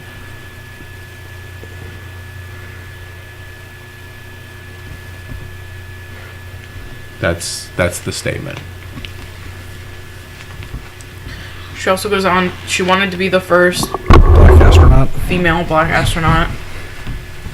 And she goes on to say that after the incident, she completely lost her motivation and her drive. She didn't continue, like, with her aspiration. So like and also there's the whole innocent until proven guilty thing, right? But then there's also the sexual assault victims rarely get their cases heard. There's innocent until proven guilty, and then there's our system is a fucking wreck. Yeah. And Our system is like, I absolutely couldn't blame a woman right now for not taking sexual assault charges to the police or to the court system because it's just a joke. You know, we don't have an innocent until proven guilty system. We just assume the guilt of the victim. We assume the guilt. You're talking about victim blaming. Yeah. are you talking about specifically in case of sexual assault? Yeah. Yeah, Like almost universally. absolutely. In fact, this discussion we're having about Neil deGrasse Tyson is a pretty good example. We're Yeah. like, Neil, come out and convince us it didn't happen, Yeah, please. that's what I'm saying. Is like that's where we're starting with this when in fact that isn't where we should be. Like, Yeah. Like, your default assumption was he hasn't made a statement and it looks really bad.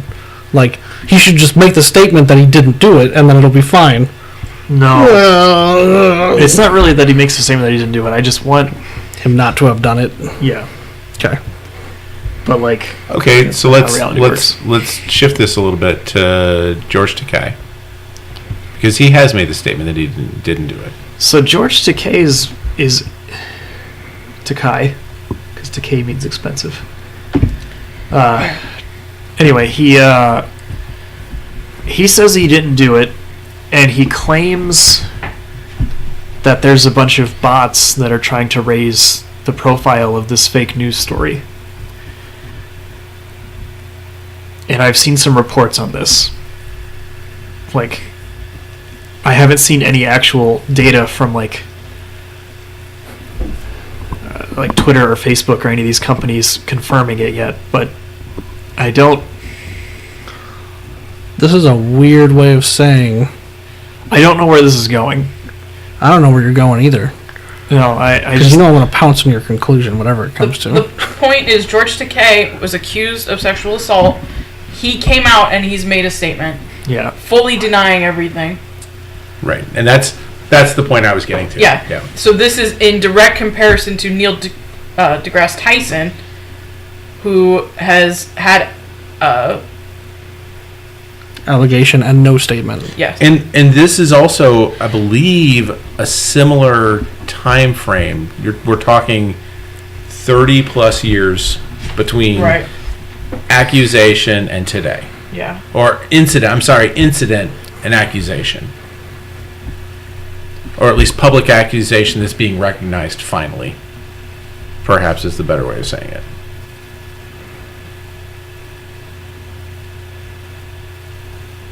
So we don't feel any differently about that? I don't know.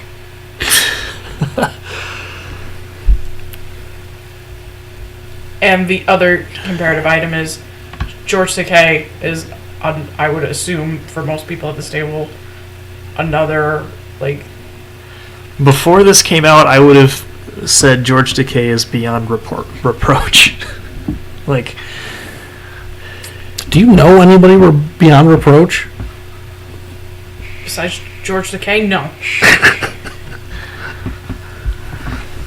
He's another beloved, like, he is, He's Uncle George. yeah, Like he's everybody's gay uncle. he was in Star Trek, like, he's got the nerddom, like, he's He's gay, so, like, he's big for the LGBTQ++, like, he's on my community. goddamn phone in the Futurama game. Right, like, he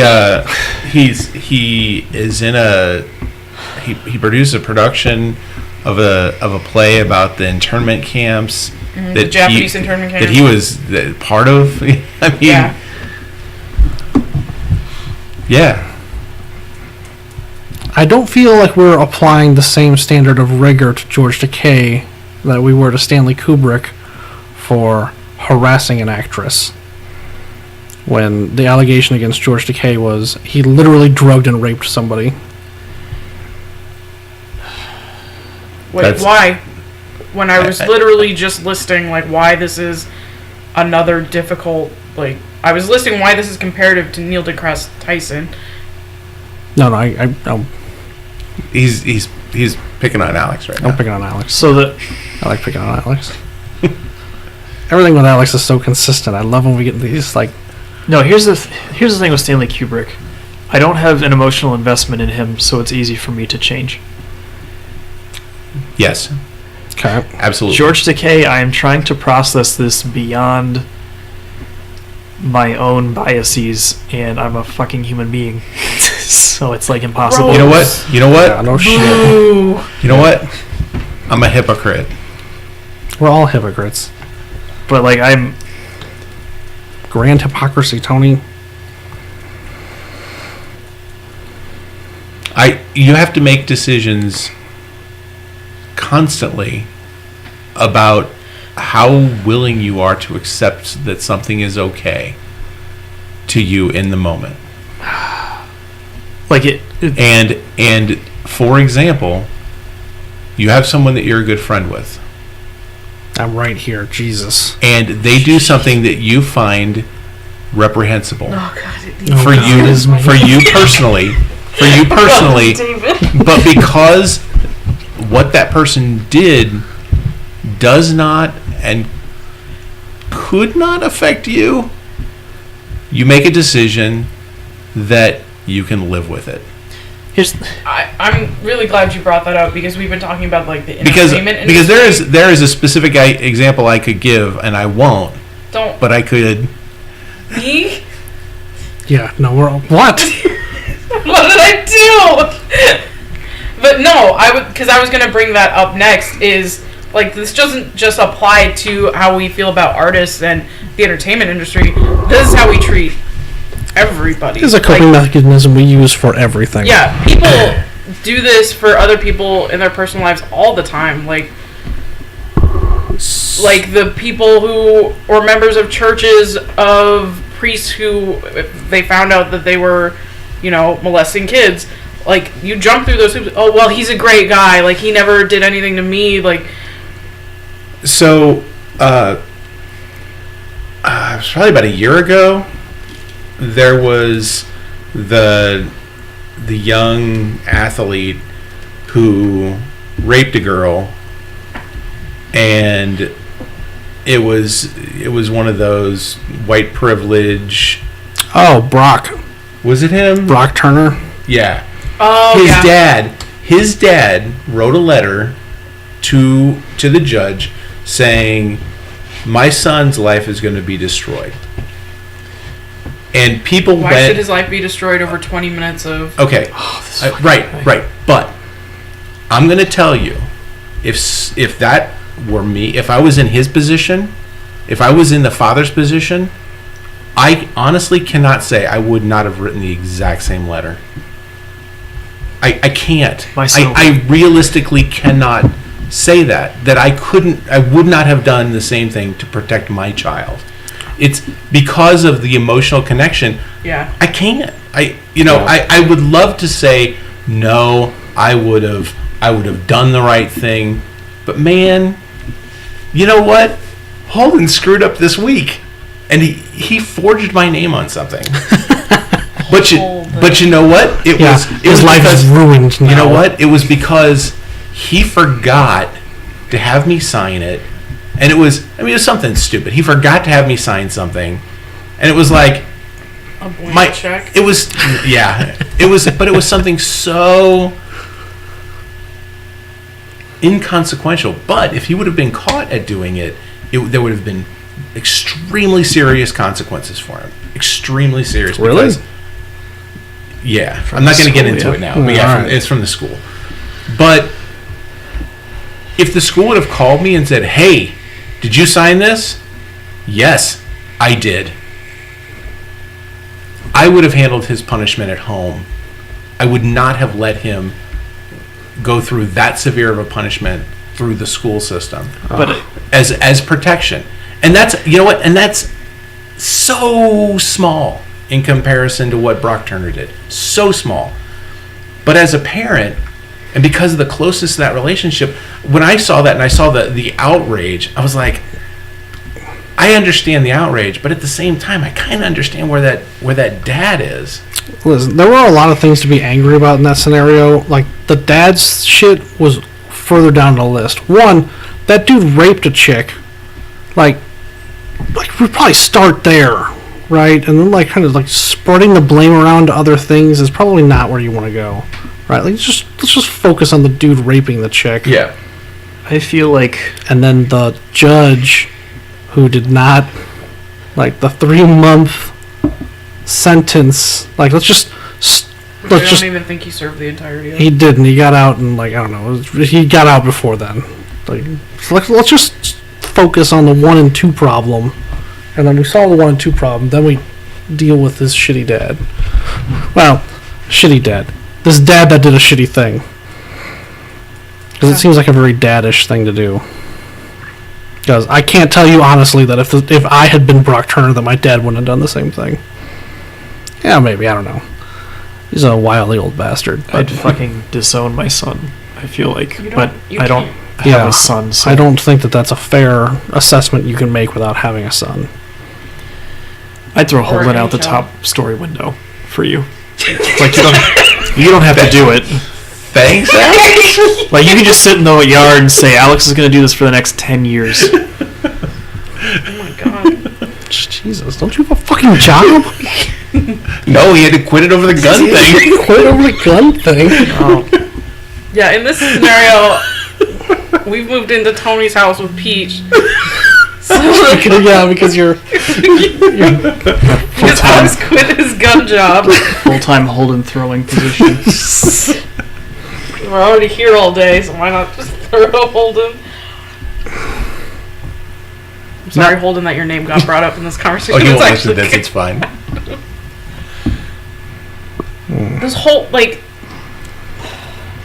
But, like, I don't know, there's so many fucking angles to this. Like, So, I read an article a few weeks, although now that I think about it, it was probably months ago.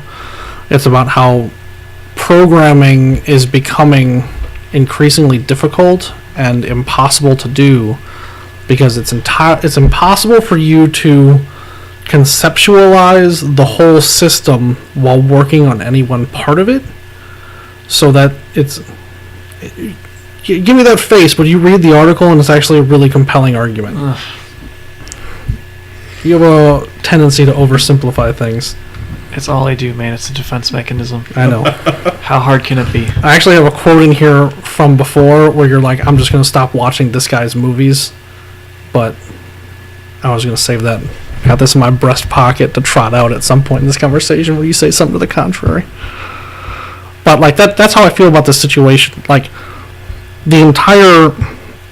As you start trying to isolate any one part of this system, you can't untangle it from any other part in the system. So any decision you make on one thing, like, invalidates how you feel about something else. And even in the entertainment industry or art, like... Even the entertainment industry is just one subsystem of the rest of society. And as soon as you start untangling one of these things, the only conclusion that you draw yourself to that makes any sense is that you completely leave society and live on your own in a hermitage. Like I'm not saying we boycott the entire entertainment industry. I just say we... I'm saying that we boycott the entire society. system. Yeah, Alright, fine. but I'm really glad you brought that up because I've been having trouble, like, working within the bounds of this conversation in the entertainment industry because it's only a symptom of, like, this much larger system, like politics. George Soros. Now politics is No, really getting looked at politics hard. is, like, literally everything. Yeah. Like, literally everything ever. So we're talking about, like, this is happening in the entertainment industry because there's this discrepancy of power between these people, but that's literally on everything. every single level. Like, just sitting at this table, just like any given family, like any given group of people, these are the same dynamics that we're working within. This is the entertainment industry is like it's a big like hyperbolic version of that. These people are literally like financial giants and will possibly crush and like end your career, but those power dynamics played out the same in everyday life between men and women specifically. It's just so much more visible in the entertainment industry, specifically because those people draw our attention. Like that is the intent of the industry. And because the dollar signs are so high, like those people are not look. Those people are icons. Yeah, we have made them icons, and the interesting thing is that the icons that were hurt by this system still, there's a lot of them that still don't feel comfortable coming forward. Yeah, even with the massive surge of support that victims are seeing now, there's still a lot of people out there who are not. They're demonizing these people. They're saying god awful things, and everyone still doesn't feel safe to come out for whatever personal reason. It's just like, I'm not saying it's just like coming out as gay, but if you think about the same sort of situation where it possibly you can consider that being out now is the safest it's been in America, but there's still people who choose not to just because they personally don't feel that safety. Right. Everybody has their own reasons. Sure. So here's something that it's another anecdote about all this. An author that I follow also does a podcast, and they do a podcast similar to this where they do it from a storytelling perspective because he's an author, but he announced that they were going to talk about the movie Chinatown. And they were talking about it because it is widely recognized as one of the best written screenplays ever. Yeah. So they announced they were going to do this, and there was one. I only saw one person, but someone who was a fan, a follower, and a Facebook friend of them said, "I am no longer a fan of your work because you are promoting the work of Roman Polanski by doing." I forgot Roman Polanski. Yeah. By doing this podcast about Chinatown. And this person's other fans just pounded on this, and it was a woman, just pounded on her. Oh, you're just being a crybaby, that kind of nonsense. And his response to her, the author's response to her was, I understand you feel that way. We're looking at this in terms of the screenplay, but I can do nothing but respect your opinion about it, and I'm sorry you feel that way. This person is willing to separate themselves from their fandom of the content of someone who talks about a piece of art whose screenplay was not written by Polanski, and the screenplay is looked at because it's so popular. Not even because of the content that was shown on film, but because the screenplay before it was on film is what they were referencing. But just because of the tangential relationship through Roman Polanski, they're willing to end a relationship of fandom to someone who's completely unrelated. And I'm here to say I'm not willing to go that far. I mean, I don't. If someone says, I mean that because I said I'm a fan of Kevin Spacey, that would be somebody deciding not to listen to the podcast anymore. Because I say I will still probably watch Swimming with Sharks. People do that all the time, though. Yep. So I don't think that personally I can't. I understand that the author is looking at the screenplay and blah blah blah, and they're analyzing it or doing whatever, and that screenplay has nothing to do with. I mean, it has something to do with the movie, but the screenplay as an item separately has nothing to do with Roman Polanski. Mm-hmm. But I can see, and this might not be the line that I would draw, but I can see how someone would say, well, that is holding up this piece of art, which is the movie. Because, I mean, it does, which holds up the art of Roman Polanski. Like, I don't think that that's that huge of a leap. And if they want to end that relationship with the author who does that, it's most likely that they didn't feel that strongly about that author to begin with. Like, you know what I mean? Perhaps. Like, yeah, I don't know. There's a large possibility that isn't a huge tie for that person to sever.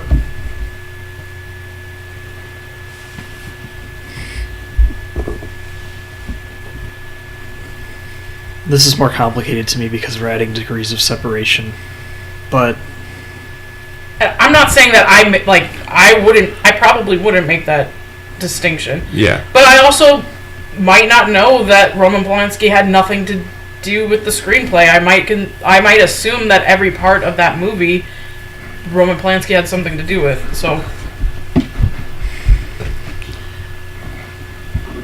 I guess this is another situation for me where I would say it depends. If this was a person who was like, if we were straight up doing a promotional event for Harvey Weinstein, like that's straight out, right? Like that's not cool. Yeah. If we're doing a Recently Dead Guy podcast and Harvey Weinstein had a role in funding the movie, that's a harder line. Like that's I don't think that's crossing a line for somebody to listen to, right? Like I probably wouldn't expect anybody to abandon the podcast for that. Now I personally probably won't ever watch a Stanley Kubrick film again. But Stanley Kubrick isn't as good of an example as Roman Polanski. Yeah. Because that has been out in the open forever. I'll have to look this person up. I don't think I've ever seen a Roman Polanski movie.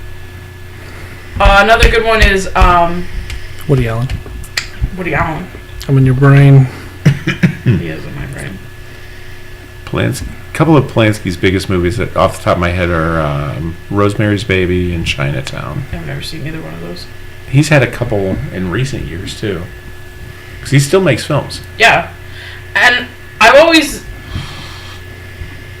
I first started because didn't Roman Polanski have a connection to the Folger family that was murdered by the Charles Manson family? He was married to Sharon Tate, Yes. I believe. Let me double check. Yeah, that. I'm pretty sure that's- he was married to Sharon Tate. I don't think I've seen any of these. So that's when I first started like looking into it, and I was probably in my teens, and I was reading all this stuff about him, and I'm like, he still makes movies. So I remember thinking that way back then, like trying to parse through this, like how are all these realities like somehow existing at the same time that these things are alleged against Roman Polanski, and yet like nothing is happening, where he can continue to operate within this system. Specifically, I'm looking through Harvey Weinstein's producer credits Yeah. just to see what of the movies of the last 10 years I would have cut out by avoiding his stuff. I didn't come across a lot. Really? Yeah. I mean, a lot of the stuff that he has that's older, like Pulp Fiction, that was like 94. I'm just saying only in the last 10 years. Right? Like, there isn't a lot of movies on this list that I have any interest in seeing even now. And I haven't seen most of these movies. Which is fine for one. one person. Oh, actually, Silver Linings Playbook. We did that for the podcast. Yeah, that won some awards.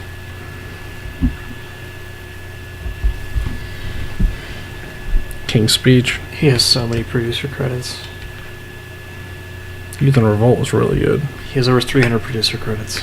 Sure does. Zach and Miri make a porno.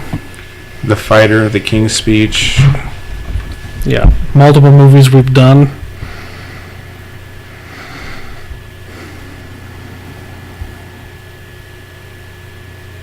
The Artist, The Iron Lady. Fucking Iron Lady. The Master. Silver Linings Playbook. Django Unchained. Fruitvale Station. Django Unchained. What's wrong with Django Unchained? I like that movie. You don't? I do like that movie.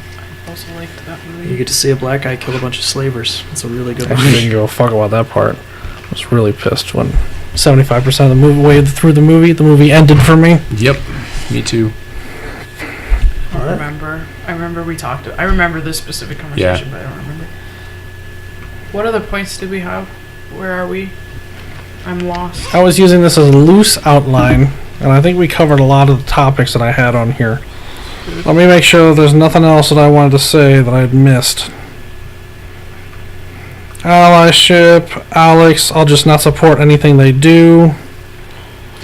So, Nature of Here's the a worst question. thing.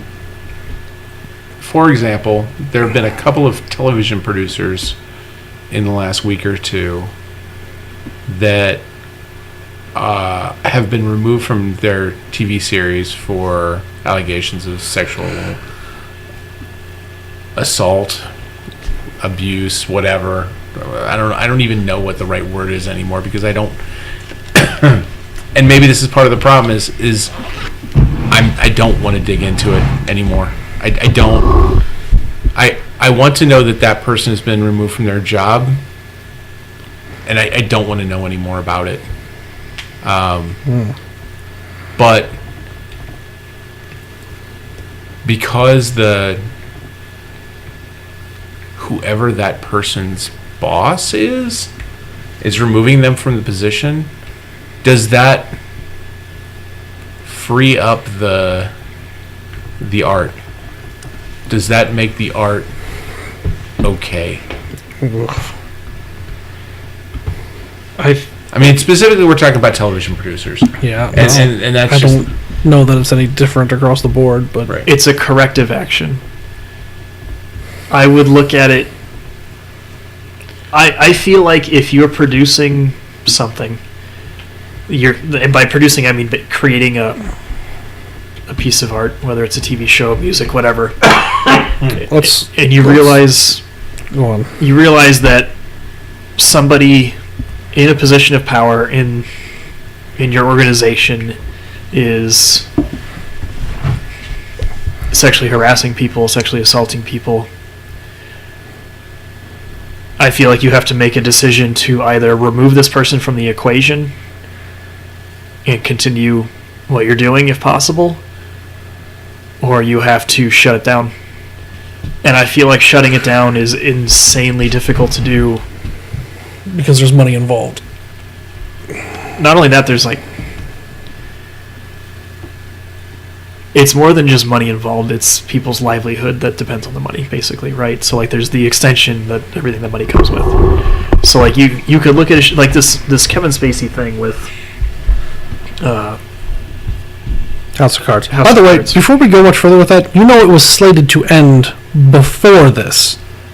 That's what they've said. Yes. Yeah, it was going to end before the allegations came out. They're just continuing the plan for it to end. So it's not like they're canceling the show because of the allegations. Right. That's not what's happening. It was going to end. Oh, well, let's say it was. They had just started production of season 6. Yeah. And with the intent that season 6 was the final season. Yeah. That was intended. In fact, spoiler, the character that he played was elevated to the President of the United States by the end of season 5. And I guess at the very end of season 5, he actually somehow turned that over to his wife, who I guess was the vice president. I don't follow the story, so I'm not exactly sure within the narrative how that works. Spoilers, Tony. But he was actually not in the position of president at the beginning of season 6. So they weren't. I guess there's still a question of how the narrative would have gone through season 6. I guess they were like 2 episodes into shooting, and I don't know if they've ever resumed. I mean, I somebody has to make a judgment call that we can make this work without this person, or we're wrapping. Well, not only this, You know, and this isn't. He isn't just the lead actor. He's also a producer on it, because that's how you keep lead actors in shows now. Is you give them producer credits. Yeah, to give them more. I feel like a show where somebody is a politician or a president would be really easy to get them to exit. Like, oh, your character's been assassinated.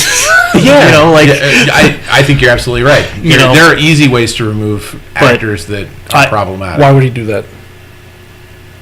I mean, he's under contract. He has to agree to it. Like, why would he agree to that? I feel like sexually assaulting coworkers is a breach of contract. What? None of the allegations were Okay. for House of Cards staff. Yes, they were. What? Really? Yeah, they were. I'm pretty sure that. Oh, holy They were. shit! I thought they were from a while ago. No. The one that first was one. the first one was, but there was specifically an allegation of a driver a couple of years ago that, like, Kevin Spacey was driving a car, and like this guy drove a car to Kevin Spacey's house to pick him up to get him to set, and like then the guy drove in the passenger seat, and like while the guy was in the passenger seat, Kevin Spacey reached over and stuck his hand down his pants. And the guy was like, I'm not cool with this. And yeah, that was because that was one of the ones that came out within the first couple of days after. Part of my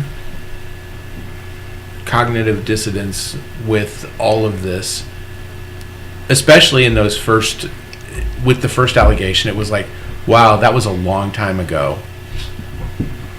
That's an interesting allegation to be from a long time ago. I wonder, and I know that's hypocritical and horrible and victim blamey. And then, no, this is not a one-time thing. Yeah. This isn't somebody who's looking for anything other than to make sure that their story gets out there, that this person did bad things. And now all of a sudden there are a lot more people that are saying the same thing. And a lot of this came out, I guess, because when Netflix halted production, because I guess when this all came out, it came out over a weekend. He wasn't on set Monday. On Tuesday they halted production and brought people in to talk to everybody, to see what the fuck was going on, to see if anybody felt harassed by him. Spacey wasn't on set Monday or Tuesday, wasn't scheduled to be on set Monday or Tuesday, and then more stories started coming out.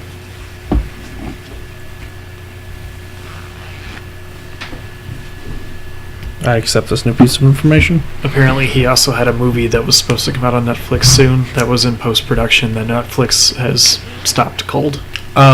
And there's a movie that was supposed to be released in theaters in December. He's been replaced, and the movie is still slated to be released in Christopher December. Plummer, too. Christopher Plummer. Which is... I just want to see, like, the worst green screen, like, cut out with the fucking shape tool in Photoshop frame by frame. I don't hate art, I think it would be hilarious. but I don't want art to suffer because these people are awful. I don't know.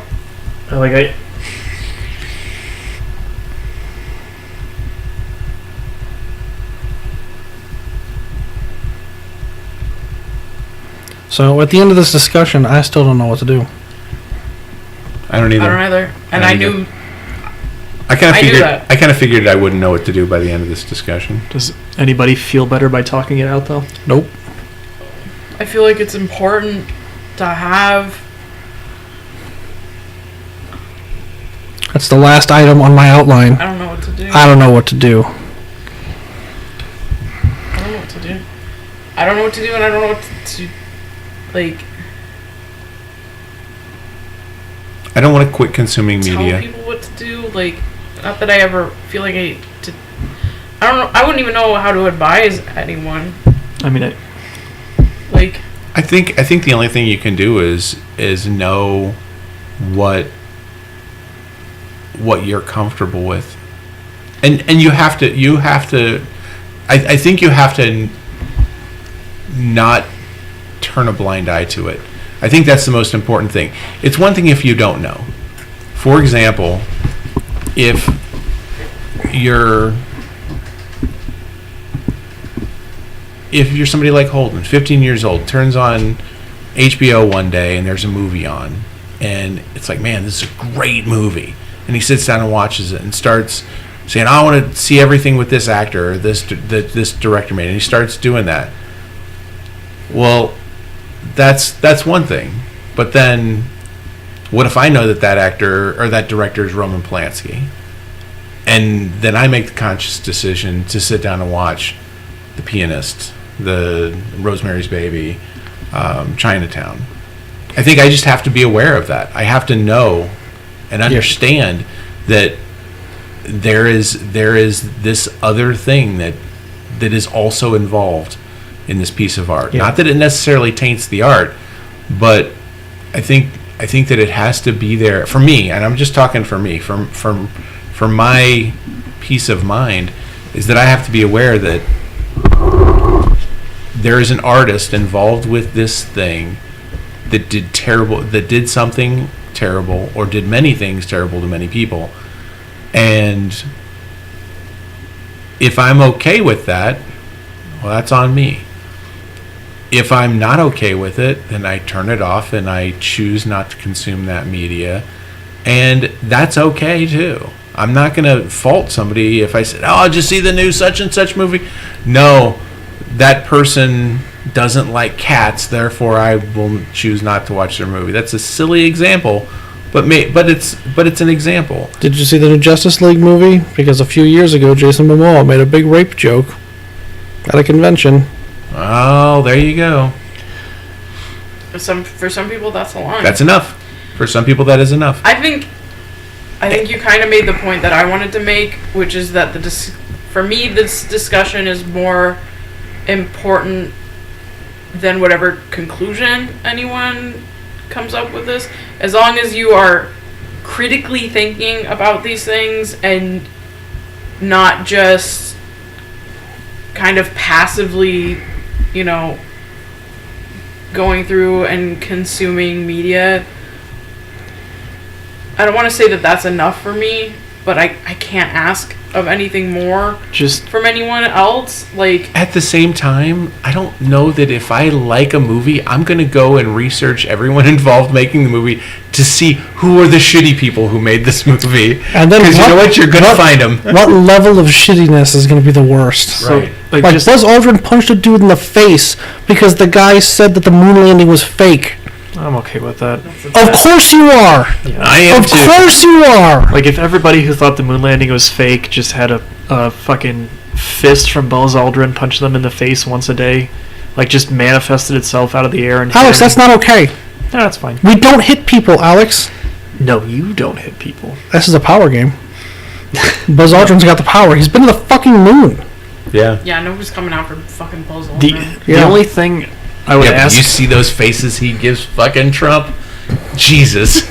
The only thing I would ask people is to be just conscious and try to be somewhat informed. Now, in your example with Holden, I feel like if that was my kid or somebody that I knew as a friend, I would be like, before you watch this, I'm not going to stop you from watching it, because I think stopping somebody from consuming media is crazy.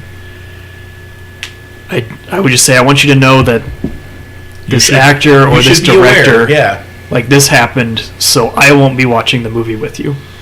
Look at it this way. This actor, this director, this writer, this producer, this production company. Yeah. I mean, there's a lot involved there. I didn't eat Chick-fil-A even when I wasn't a vegetarian because I knew them as hate chicken. They were anti-LGBT. I didn't eat them because they gave me stomach aches because it was gross. Well, I had Chick-fil-A for dinner last night.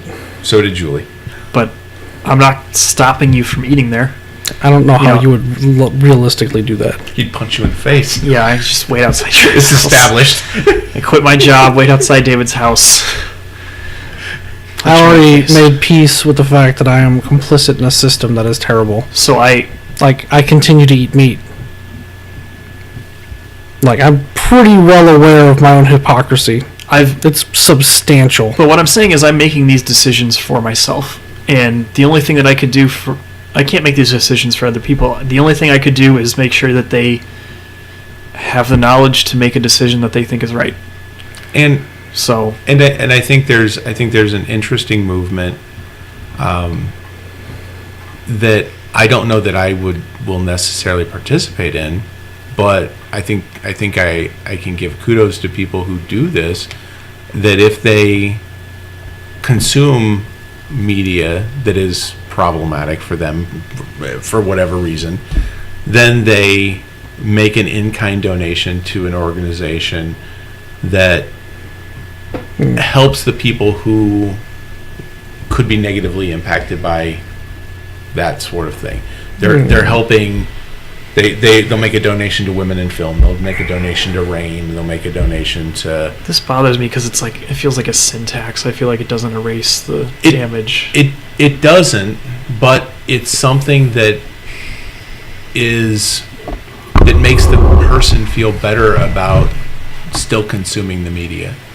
Where what makes me feel better about consuming the media is just knowing that it's there and knowing that it happened. I can't, and I think those people are taking it one step farther, and if that makes them feel better, they're doing something positive. Is that the conclusion that we're going to come to, Tony? If I set up a $20 recurring donation every month, I can watch whatever guilt-free?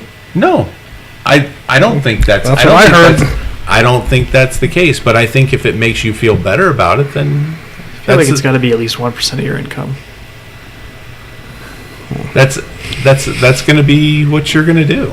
I don't know. I don't think it's guilt-free. I mean, and I but don't that's think kind it's of like just thoughts and prayers. Like, that's kind of just placating your own, like... Of course it is. Hold on, I think giving money is different than thoughts and prayers.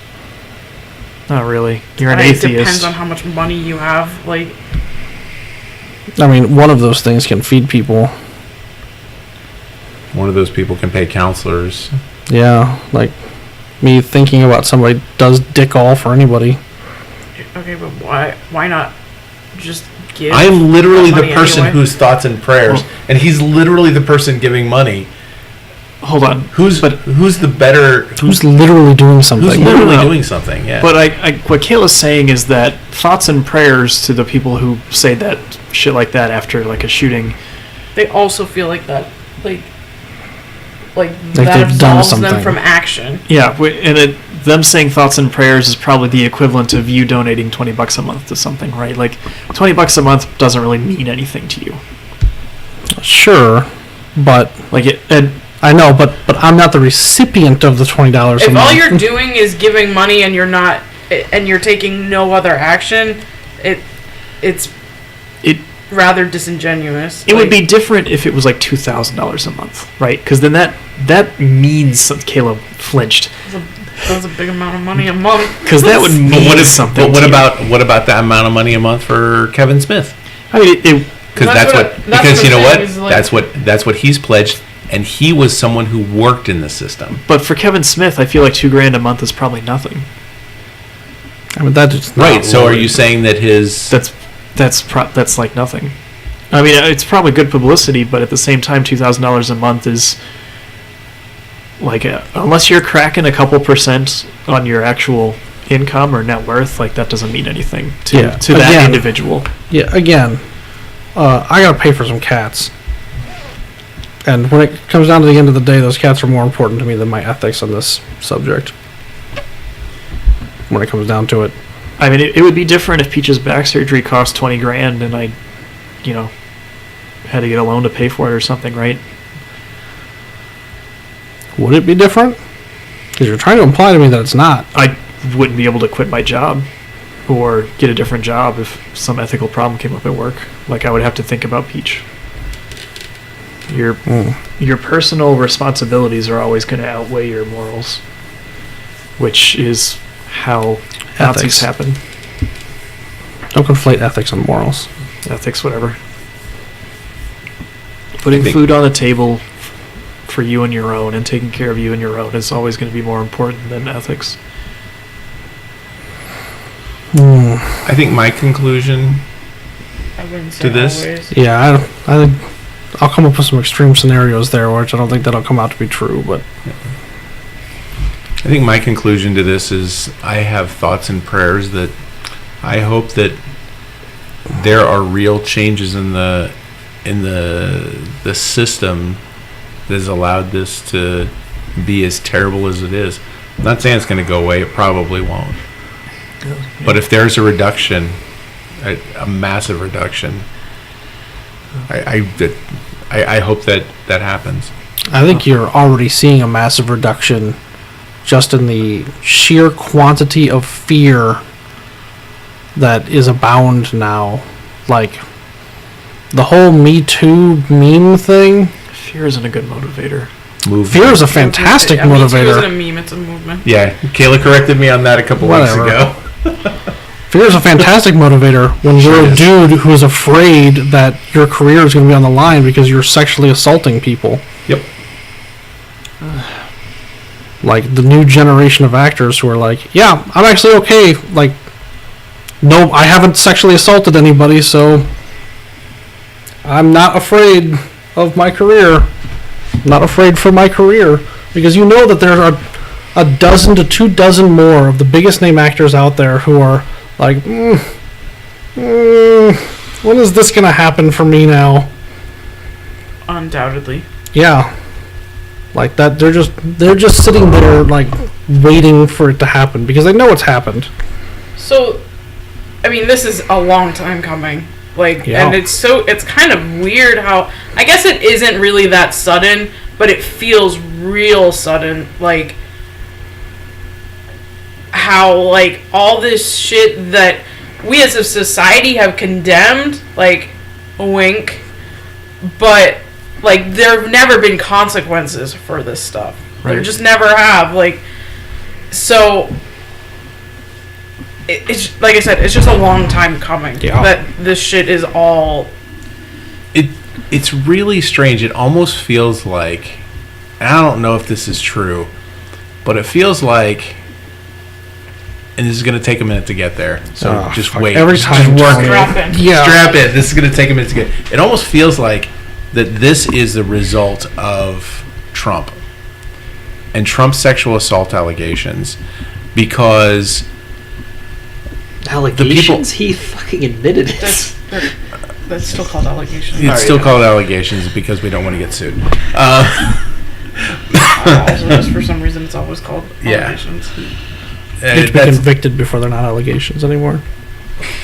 All right. So because of the Donald Trump pussy grabbing situation, let's call it a situation. Ugh, I don't like that word. Situation. Get over it. Trump. This almost feels like a cleaning house. Like, look, we wanted to condemn that guy, and their people were okay with it. But our people, we're okay with our people doing it. We've allowed our people to get away with it, and that needs to stop. I mean, I think it's... And I don't know if that's the case. I don't know if I agree with that point, but it feels like there's just been this huge push, and it's just so sudden. I have a similar feeling, and I can't believe I forgot to bring it up, where it does feel like that, because Trump had all these allegations against him, and most women I know knew this wasn't going to be true, but I feel like collectively we were like, there's no way we're going to elect somebody who has all of these allegations of sexual assault against him. Not just sexual assault, rape, like, And then he was elected, and everyone's kind of like, whoa, wait, that's not supposed to happen. So yeah, it kind of felt like from that. Can you imagine how empowered somebody like Harvey Weinstein felt? I mean, seriously, like somebody who's actively abusing people. I think Harvey Weinstein felt as empowered as he always did, because that's always just been the truth. Yeah. Like I'll do it and get away with it. yeah, that's always just been the truth. I'll do it. There's no thought of getting away with it because there's no. It just is. It just is. Yeah. This just how business works. So there's another thing that you touched on, and maybe it wasn't your point, but I feel like I have to bring up.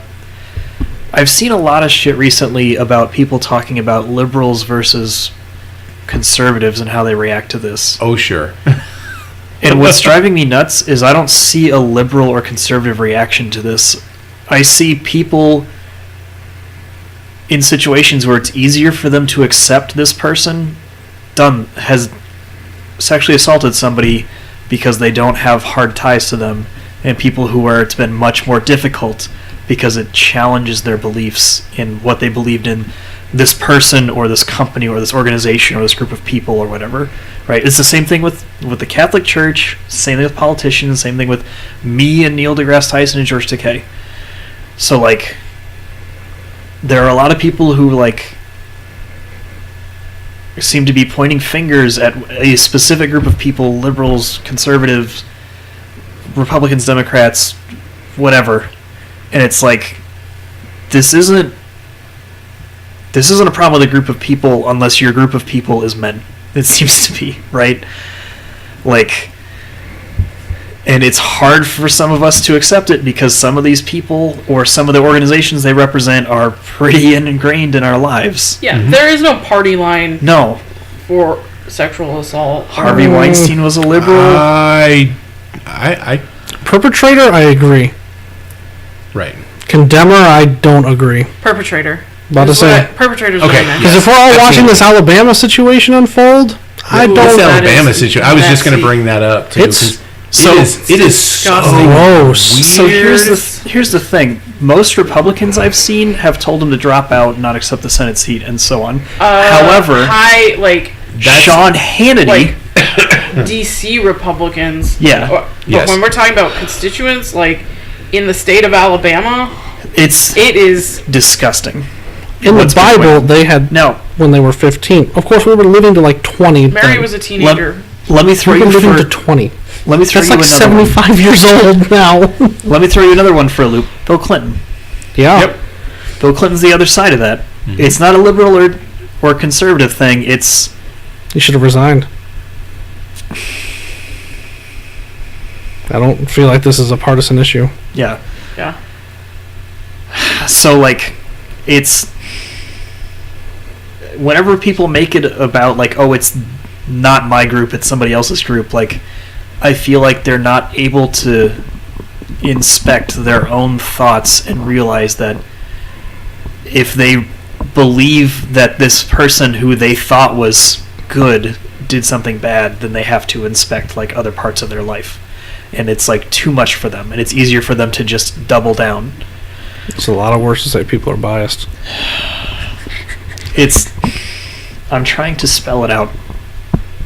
For who? Everybody listening, all three of them. This just in, Alex thinks you're an idiot. Wow. I mean, I don't think anyone's an idiot. I'm just trying to be as accurate as possible with my words. And also, I can't say I don't think anyone's an idiot. There are people who I think are idiots. I don't think they're listening to this podcast. I don't think they've listened for the last 2.5 hours, specifically.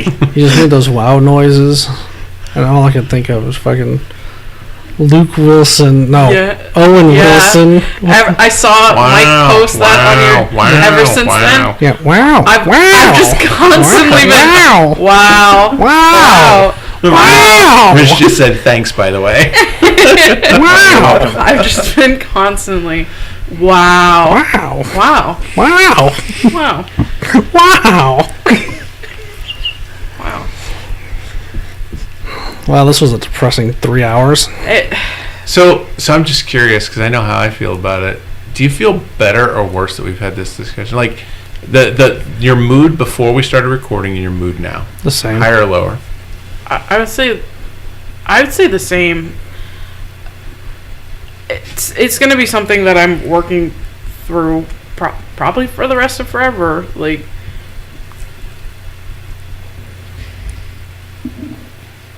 I don't know.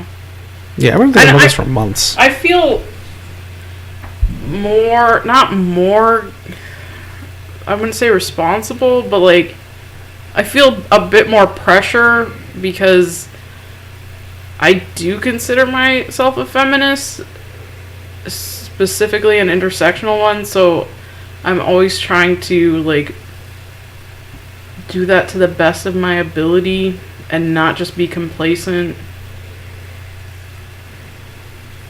So there's, I don't know.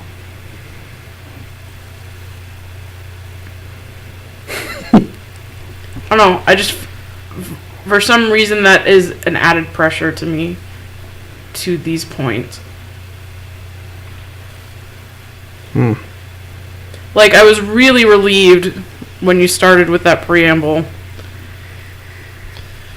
I know. It was very well written. It was extremely it was poorly well written.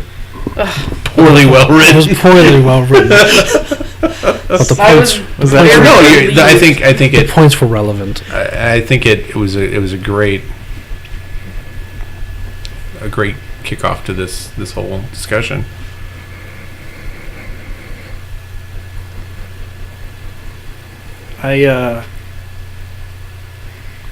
It's not like I know like what I'm going to do now about this, right? So like, but I guess I feel better that we had a discussion about it, and it was nice hearing everybody's viewpoints and thoughts. I'm probably going to go forward doing exactly what I was doing before, just a little more intensely, which is I've always tried to be introspective, and I've always tried to analyze the media that I consume, and I'm just going to try to do that harder.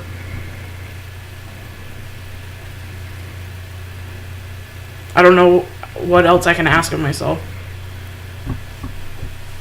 Or anybody else sitting at this table. What about David or Tony? Except to, listen to each other when we talk about these things.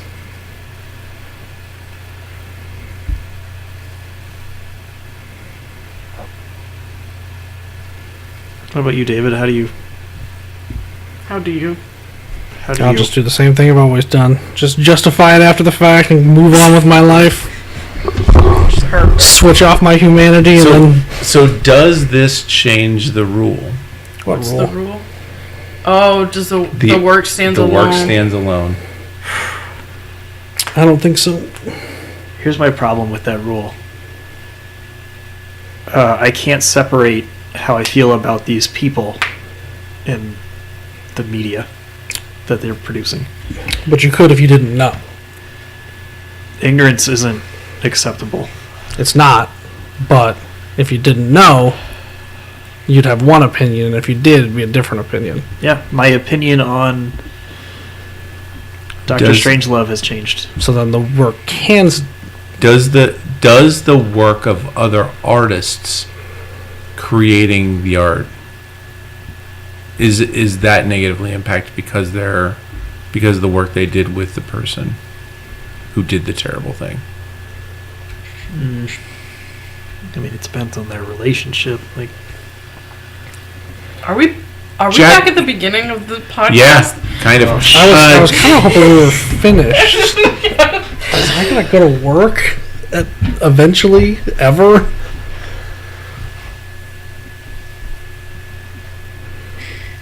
I still think it's possible that the work stands alone. Wow.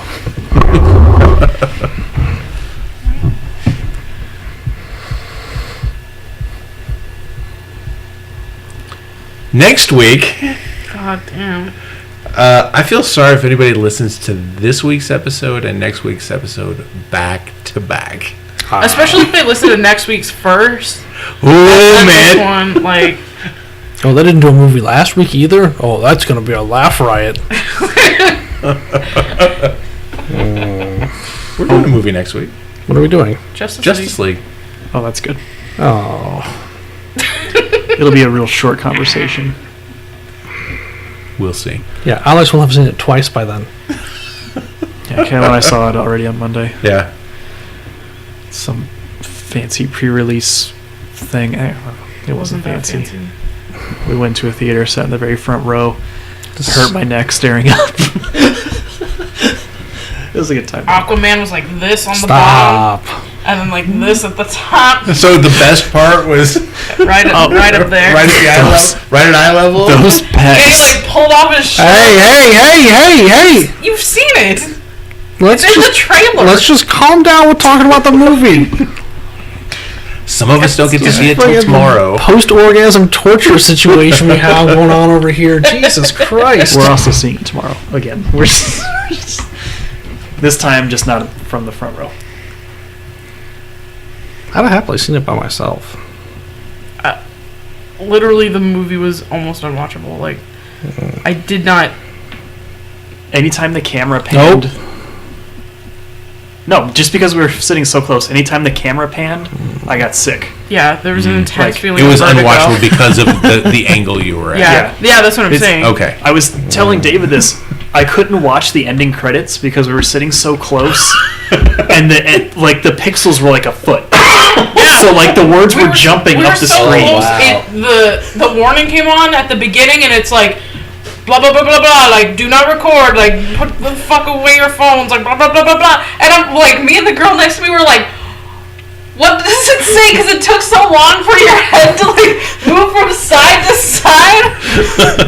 Yeah, it was literally like 6 She was lines like, long. you get this half, and I'll get the other half. It was like six lines long. So you're like, first line, got it. Second line, got it. Third line, oh, it's gone. Yeah, it's gone. It's gone. I was like, I don't know what that says. So Phone's on. Recording device is on. I need to get a picture of this so I can see what it says. No.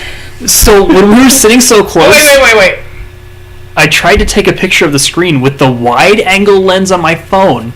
The wide angle lens on my phone has a 170-degree field of vision. Can't capture it. Couldn't capture the whole fucking screen at the beginning. Wow. It was rough. That is rough. So I only saw the stuff that was happening in the middle 30% of the movie. Like if something was going So it's on gonna be- over there. Mostly it's gonna be- pelvises, to be honest. Yeah. A lot of pelvises. We're straying a lot really close to this discussion. Literally, the movie releases on Friday. We're seeing it on Thursday, and you guys are damn sure trying to get too close to freaking. This is the that's it. You're both walking home. After the sexual harassment discussion, now we're talking about pelvises on screen. I like Yikes. how uncomfortable this is making David. Should we wrap it up? Yeah, let's go home. I'm not going to get home until tomorrow already, so. Yay. I tried to leave 20 minutes ago before this conversation started for exactly this fucking reason. What reason? You guys don't even. Like, I don't understand. You've known me for a while now. There's no spoilers. You know how I am about these things. He doesn't want to talk about the movie Alright, because he I'm doesn't sorry. want to burn his. Because I want the work to stand alone. I'm Okay. sorry. I'm very intense about this. Sorry, David. I'm gonna get you some glasses that just make it like a trapezoidal effect, so you can watch it like we watched it the first No, time. I'm gonna watch it like a normal person. All right. Thank you. Oh, thanks for this. Waiting through this discussion. Yeah, that was Yeah, good harsh. night, Rich. You know what? Good night. Everybody else is gonna listen to this later. So, Sam and Rob. Or Yeah. good day. You know, I guess technically like 4 people are gonna listen to this because one of you is gonna have to make show notes on it. My show notes. Oh my god, why? I've been Actually, I wrote I've been pretty so- decent show notes for the Facebook post that I made already. Show notes. Oh. Good night, Rich. I'm gonna close that situation. Alright, let's get out of here. Alright. Bye, Tony. Thanks, homie. See you guys.